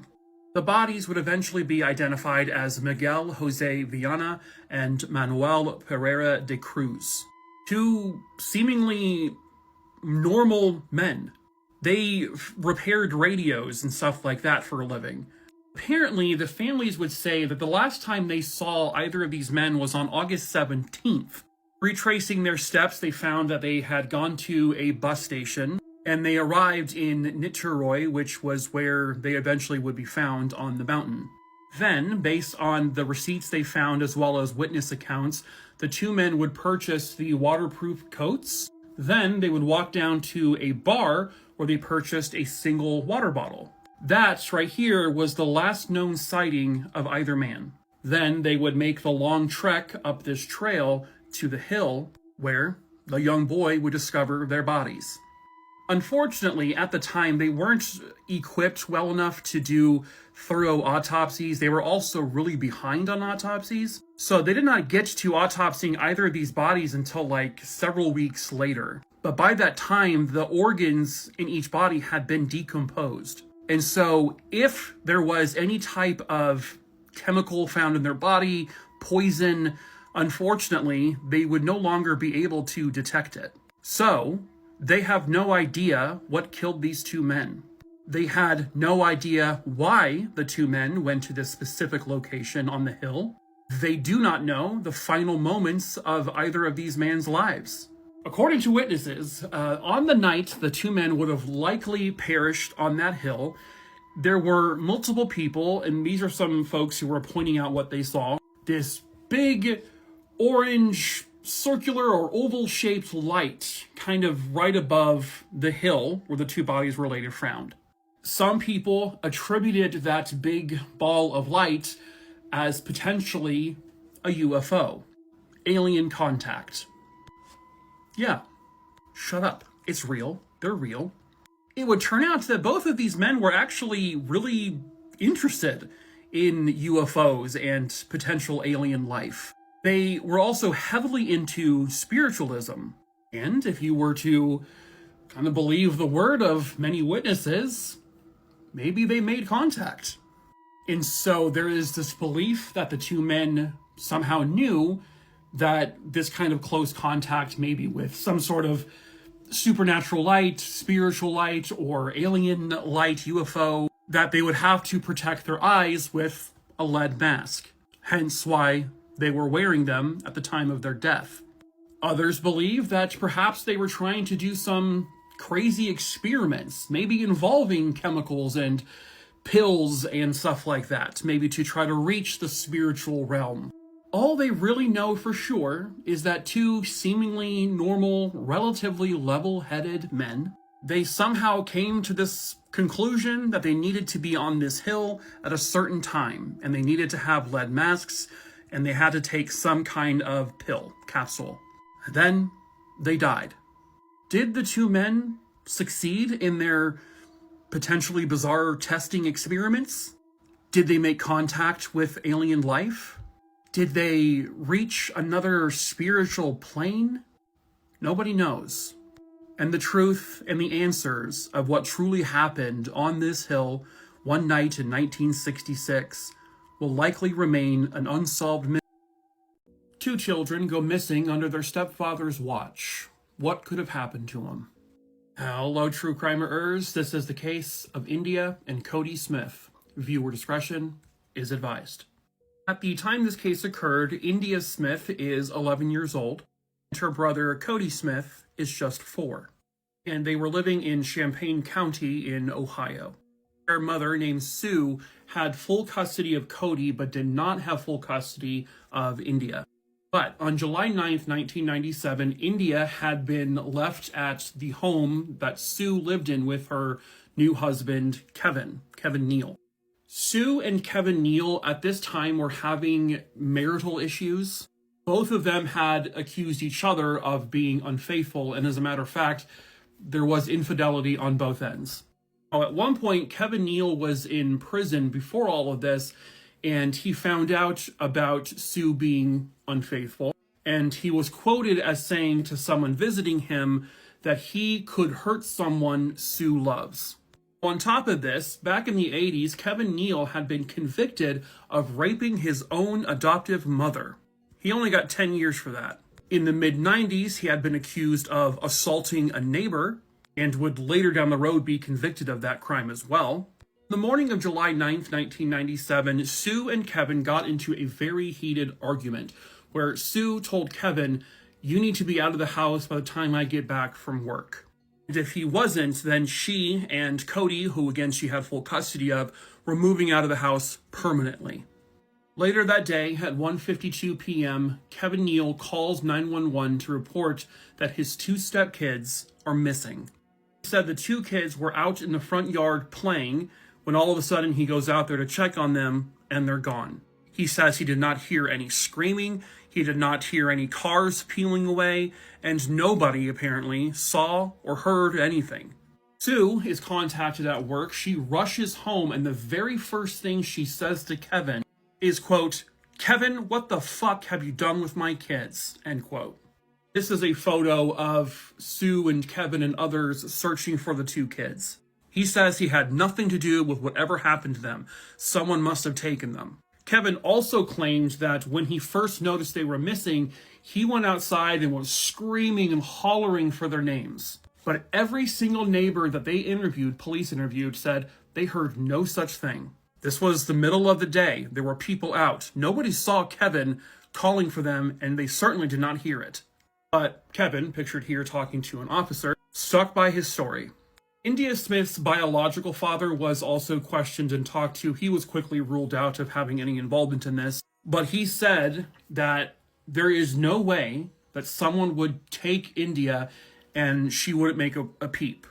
Both the biological father and Sue agreed she would be kicking and screaming. She was a fighter, and she wasn't going to be taken quietly. So everyone found it very unusual that she, in fact, made no sound whatsoever.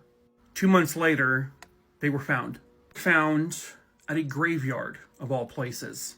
This was roughly 8 miles or so from where Kevin and Sue lived. They were found tossed in this overgrown grass right next to the cemetery. At that point, they were very heavily decomposed, but they would be identified as India and Cody Smith. They did not release the exact cause of death, but they did say that this was a violent homicide.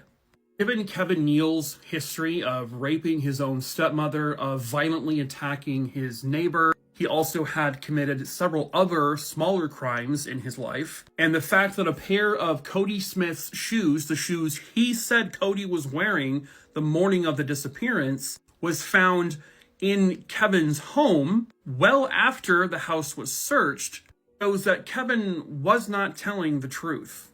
He also had testimony of people stating that Kevin had told other people he would hurt somebody Sue loved dearly because she was unfaithful to him. Kevin's own aunt, his own flesh and blood, came forward to police to state that Kevin had said, quote, he had done something terrible and guessed that he might as well do away with himself. Another relative came forward to state, quote, he took the blame for the children's disappearance and he wanted to kill himself, end quote. At this point, all eyes were on Kevin Neal, that he was the one responsible for this. He was the last person to see them alive. The fact that India especially didn't scream or anything would say that she trusted whoever the person was. Kevin Neal was arrested and charged with the murders of India and Cody Smith. In 2000, he goes on trial. The testimony against him is damning. They also had forensic evidence. They found seeds and plant life in one of the pants pockets that Kevin wore. And those particular seeds and plant particles or whatever were only found at the cemetery where the kids were found. He was found guilty and sentenced to 2 life terms in prison without the possibility of parole. The death penalty was on the table, but he did not get that. Kevin Neal, to this day, still stands by his innocence and says he has nothing to do with this. They got the wrong guy. All of the evidence, all of the testimony, everything only pointed to Kevin. So India and Cody, these 2 innocent young children, they got the justice they rightfully deserved. One of the most unsettling unsolved mysteries took place exactly 80 years ago today, when the Sauter family home went up in flames and 5 of their 9 children were thought to have perished in the fire. But parents George and Jenny believed that was far from the truth. If this is the first video you're seeing, be sure to go back and watch part 1, because there were so many strange occurrences leading up to the fire that, in hindsight, made it seem like it may not have been an accident after all. In the weeks leading up to the fire, one of the older Sauter children had noticed a strange car parked along the main road. The people inside were watching the younger children as they returned home from school, and on that fateful night, Jenny was awakened by the sound of the phone ringing. On the other end was a woman whose voice she didn't recognize. This woman asked to speak to somebody by a name that Jenny was unfamiliar with. She then heard the sound of laughter and clinking glasses in the background. Jenny told the caller they had the wrong number, hung up the phone, and went back to bed. But about a half hour later, she was awakened again by the sound of something hitting the tin roof of their house and then the sound of it rolling off. She waited up to listen but heard nothing further, and as she started to drift back off to sleep, she began to smell smoke. That's when all of the family members asleep on the first floor made their way out of the house and began trying to reach the rest of the children upstairs. A bus driver passing by claimed to have seen multiple people throwing balls of fire at the house just before it went up in flames. Human vertebrae would later be found at the scene of the fire, but when sent to a lab, it was determined that the bones had not been exposed to fire and had likely been placed there after the fact. Now at this point you might be asking, why would anyone do something like this to this poor family? Well, George was very opinionated and wasn't afraid to voice his opposition toward Italian dictator Mussolini. One of the times George had done so was at a town hall meeting. Fayetteville at the time had a very tight-knit Italian migrant presence, and the man who told George that his children would burn later admitted to saying this out of anger over George's, quote, dirty remarks over Mussolini. So what happened to the other 5 Sauter children? Well, over the years, several witnesses have come forward claiming to have spotted them alive. One of the women watching the fire from the road claimed to have seen them peering out of a passing car as the house was burning. Then, in 1968, over 20 years after the fire, Jenny checked the mail one day to find that she had received a letter. It was postmarked out of Central City, Kentucky, but had no return address. Inside the envelope was a picture of a young man around 30 years old who strongly resembled their son Louis. On the back of the picture was a note that read, "Louis Sauter, I love brother Frankie," with a series of random numbers. Despite this, both Jenny and George Sauter passed away before ever finding the truth about what happened that Christmas Eve. Is it possible that the children were abducted before the house was intentionally set on fire? If so, by who, and where could they have gone? This case continues to haunt me, and tomorrow will be exactly 80 years since it happened, and we're no closer to finding the truth. At around 1 a.m. on Christmas Eve in 1945, as the Sauter family lay asleep in their beds, excited to celebrate Christmas, upon their waking, their home erupted into flames. Parents George and Jenny were able to escape the fire with 4 out of the 9 children inside the home. Knowing that his other 5 children were likely trapped in the bedroom upstairs, George went to retrieve his ladder that he always kept in the same location, but on this night in particular, the ladder was suspiciously nowhere to be found. George then thought up the idea to back his truck up to the house so he could use it to climb up to the second-story window, but for some reason, neither of his 2 vehicles would start, even though they worked perfectly fine the day prior. They tried to call 911, but their phone line wasn't working, so one of the children had to run to the neighbor's house to call for help. It took firefighters 7 hours to arrive to the Sauter farmhouse, even though the fire station was just 2.5 miles away. The fire only burned for about 45 minutes, but by the time first responders arrived, the house was a complete loss. George, Jenny, and all 4 of the children who made it out of the home were forced to helplessly watch as the house became totally engulfed,